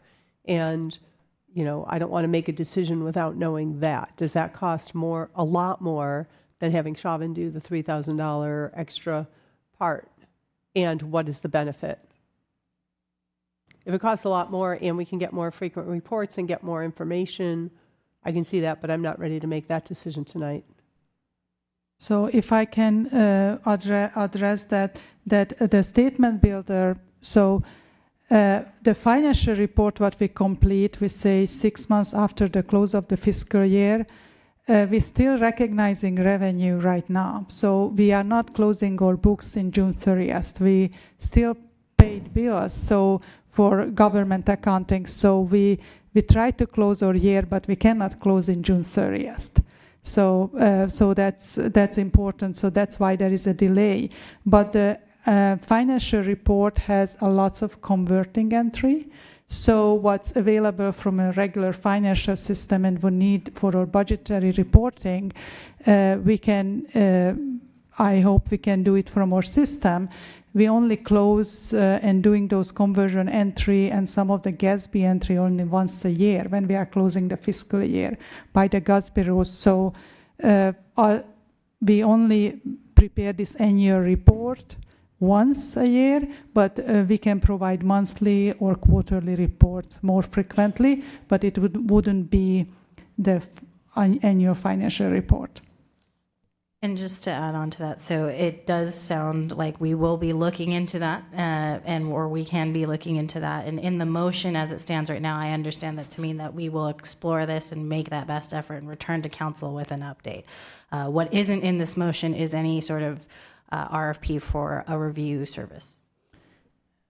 So Vice Mayor. Yeah, and I purposely excluded an RFP for 24-25 because in the motion I said we will make best efforts to use the new financial system and staff to prepare financial statements for that period. Obviously, if best efforts are not going to get us there, we would certainly expect you to come back and let us know, or if the costs are great. Remember, we've approved a $1.4 million expenditure for something that's called an ERP, but is only financial systems. And it seems to me that we need to commit to using those systems and not to create workarounds with other consultants who have their software to massage things that are in those systems. So That's why I think it would be a good use of our time to make our best efforts to use the new financial system. And then obviously, if we're not going to get there, then we would expect to hear back. Councilmember Rennie. I'll just say I think it's a really good motion. I'm certainly going to support it. I like the idea, and I'm very happy to not go do more RFPs right now, because clearly, as I think Councilmember Risto said, if somebody doesn't seem interested because they're charging so much. So I think this is a good way to move forward, and we reevaluate, in 5 months or whatever the right amount of time is. Right, we have a motion and a second. Councilmember Moore, you have your hand up, and Ms. Angvari, you want to add something? Yes, I would like to add something. In the meantime, I found that the annual fee of the softwares a little bit over $6,000 that quoted in our original quote. Just wanted to provide that. And of course, there are one-time implementation fee, which we have to understand but just what would be the annual fee of that software. Okay, thank you. Councilmember Moore. Thank you, Mayor. This was not my comment, but I will say the audio is just a little bit garbled, so I'm catching most of the things, but I just wanted to ask a clarification question. So my understanding of the motion is that it gives enough flexibility for staff to, if it is not looking like in the coming months, if it's not looking like the new financial system is going to be adequate, then staff can come back to council and say, hey, we are going to need to go back out to that RFP if you don't want to stick with Siobhan, or if, is that correct? It seems like there's enough flexibility built in to come back to us, and I think otherwise it sounds okay. Yes, that's my understanding. Councilmember Risto. To clarify from my perspective, it's not staff would come back and say, we can't do it, now we're going out for the RFP. It would be staff is going to figure out if they can do it, and then we'll have a discussion about what the next step could be, because it may be that it stays the way it is or whatever. So we'll see what the next step is. Is that correct? We're not making any commitments. That could also be possible, yes. That could be the discussion. Okay, thank you. Okay, can we have a roll call vote, please? I'm not sure if we want to restate the motion since the Councilmember Moore stated that it was a little garbled. Sure. Okay. Utilize Chavan Associates for financial report preparation in the amount of $3,000 for 23-24, and make best efforts to use the new financial system and staff to prepare financial statements for 24-25. Is that clear? Perfect. Yes, thank you. Councilmember Risto? Aye. Councilmember Rennie? Aye. Councilmember Moore? Aye. Vice Mayor Hudas? Aye. Mayor Badami? Aye. Passes unanimously. All right, moving on to item number 20, which is an ordinance to add Veterans Day as a town holiday. Ms. Whelan. Yes, thank you, Mayor. So this item is introduction of an ordinance, as you said, to add Veterans Day as a town holiday. It's not currently a holiday, but it has been recently negotiated to be added with the town's bargaining units. And so this would codify it as a holiday in the town code. If the council votes to introduce the ordinance tonight, it will return at the next meeting for adoption and take effect 30 days after that. Any questions? Seeing none, I'll open public comment. No speaker cards. Anybody on Zoom? There are no hands raised on Zoom. All right, I will close public comment. To me, this is a very, very important holiday. So unless I see any hands up, I'll go ahead and move to introduce an ordinance by title only to amend Town Code Section 1.10.075, official town holidays, designated exceptions, to add the Veterans Day holiday to the list of official town holidays. Do I have a second? Councilmember Risto. Second. All right, could we have a roll call vote, please? Councilmember Risto? Aye. Councilmember Rennie? Aye. Vice Mayor, Councilmember Moore? Aye. Vice Mayor Hudas? Aye. Mayor Badami? Aye, passes unanimously. All right, now we move on to council manager matters. So I'm going to start with Councilmember Risto. If you're not ready, I can go to Councilmember Moore. Why don't you start with Councilmember Moore? I'm ready, but Okay. we're used to going left to right. All right, Councilmember Moore. Thank you, Mayor. I participated in a variety of things. I got the chance to speak to some West Valley students about what's going on in the town, which was great, and sort of some of the work we've been up to. I hosted my coffee and met with a variety of residents about development projects. And I think I did other things too, but the main thing I'm doing this week is I'm at the DNC in Chicago, the Democratic National Convention, which is completely unrelated to my work as a council member, but that means it is 2 hours ahead, so I will end there. Councilmember Risto. Thank you, and thank you for staying with us in my hometown. On the 8th, what did I do? Oh, first I met with John Tang, who's the vice president of San Jose Water Company of Regulatory Affairs and Government Relations, to discuss increases in water rates. What are the pressure points on that? As a reminder, as a member of the Los Gatos Town Council, I sit on the Valley Water Board, which is a supplier to San Jose Water. And so changes in rates in each of those organizations affect all of us in our monthly bills. So it's a question of, what's driving those changes, what's necessary, and, we really do need to invest in our infrastructure. Water is something that we cannot do without, and we need it to be of the highest quality. So how do we balance affordability with sustainability? Later that afternoon, I attended the VTA Policy Advisory Committee, and we had the opportunity to meet with the new CEO, Carolyn Gonat. Can't even read my own writing. And she highlighted what's happening with VTA. They won the 2024 Outstanding Public Transit System. There's a lot of pride in VTA. The ridership is good. In a place like Los Gatos, we would like to see a bus more often. In other cities where they have a lot more boardings, they have buses that run more frequently. Mountain View High School, for example, has 400 boardings a day.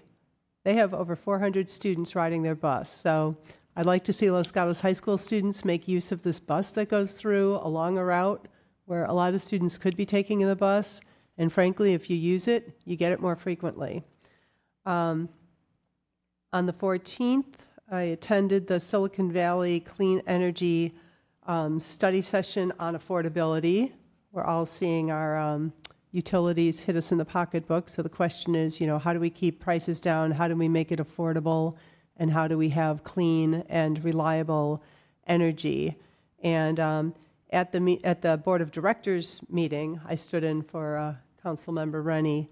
Staff led a study session focused on the affordability. The discussion centered around the various components that comprise rates and the cost drivers responsible for rising energy bills.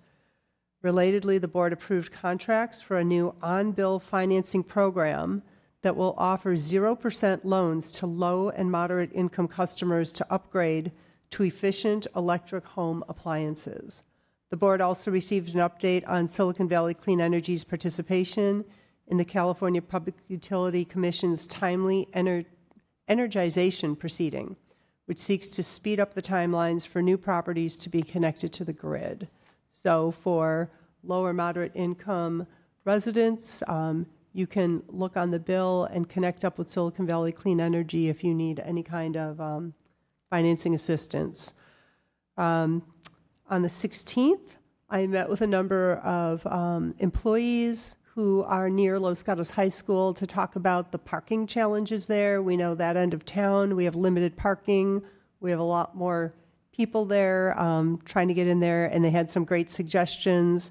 And I think once we have our full-time parking coordinator working on this, I have a list of observations and suggestions from the people that are on the ground every day trying to find a place to put their car. On the 17th, this weekend, I attended St. Luke's Arts and Crafts Fair, which was wonderful for a variety of reasons. I mean, the members of that church are very artistic and wonderful. And as part of their community, they also embrace the unhoused who utilize their services but are also part of that community. And I got to see the artwork of a number of our unhoused residents, which really, I mean, if you look at it, the emotion pouring through. One of the residents had a couple of paintings of former unhoused that are no longer with us, and kind of their spirit there with Joe Grainer, who runs the program, or somebody had one of our police officers who does outreach with them, and kind of angelic. Anyway, it was very touching and a lovely opportunity to interact with people.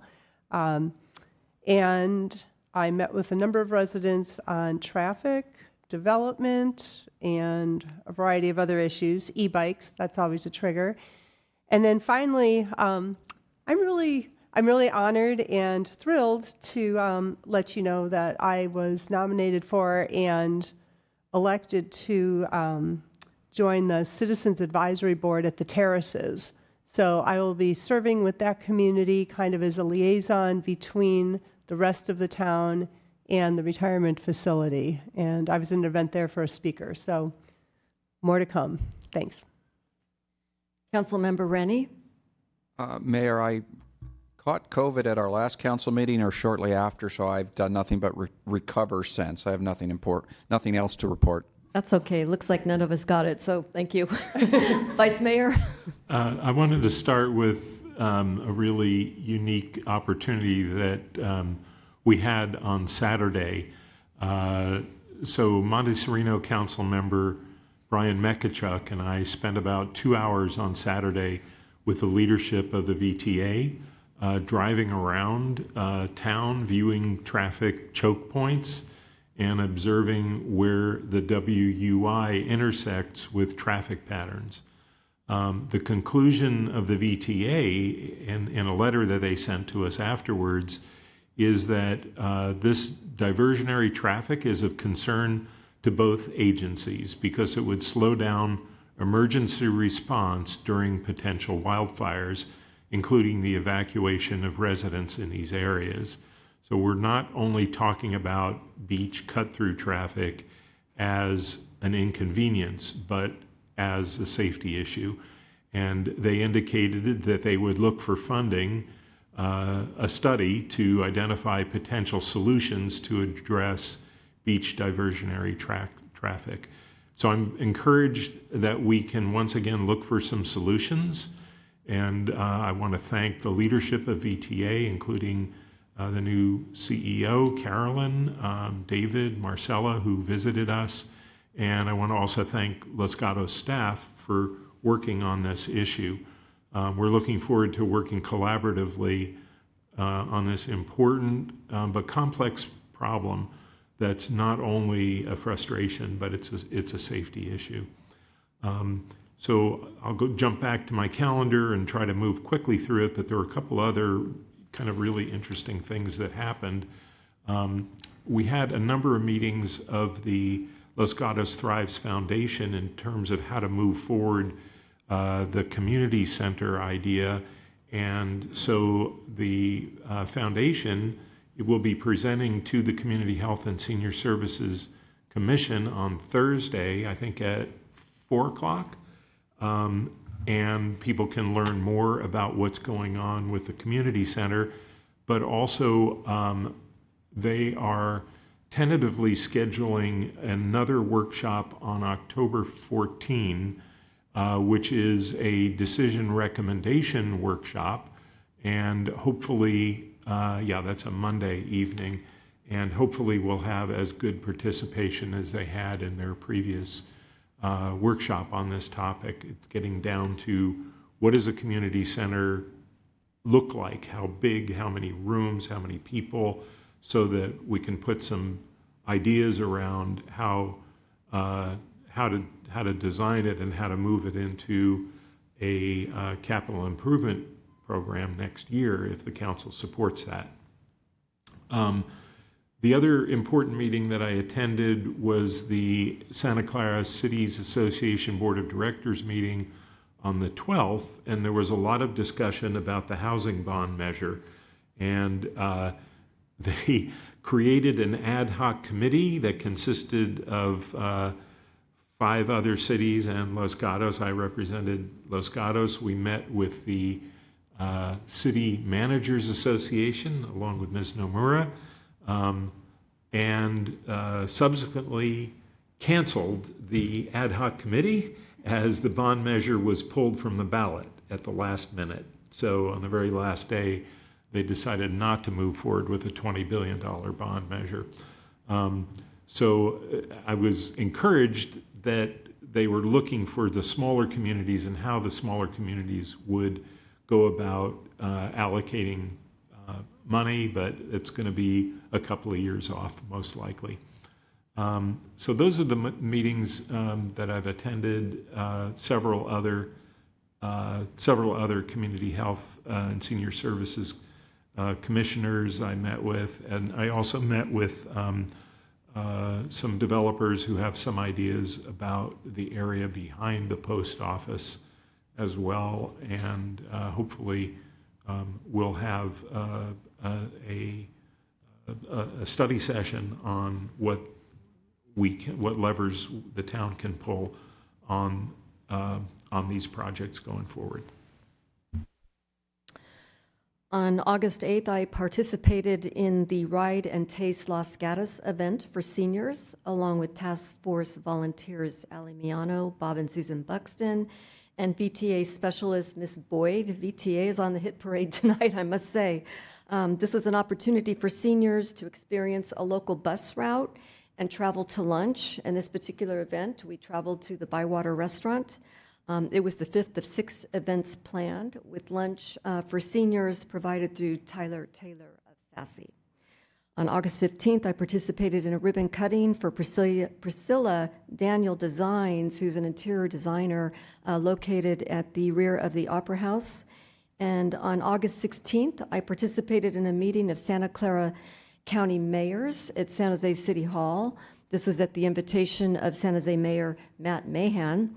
It included a presentation and models for increasing social connection and civic engagement, followed by a roundtable discussion of issues impacting our cities and facing our region.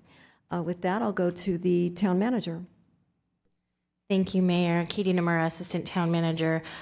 Quick update, just a reminder to anyone who might be interested in Leadership Los Gatos, please apply. The deadline is August 23rd, so this Friday. So this is your time to shine and learn more about the town and how we operate.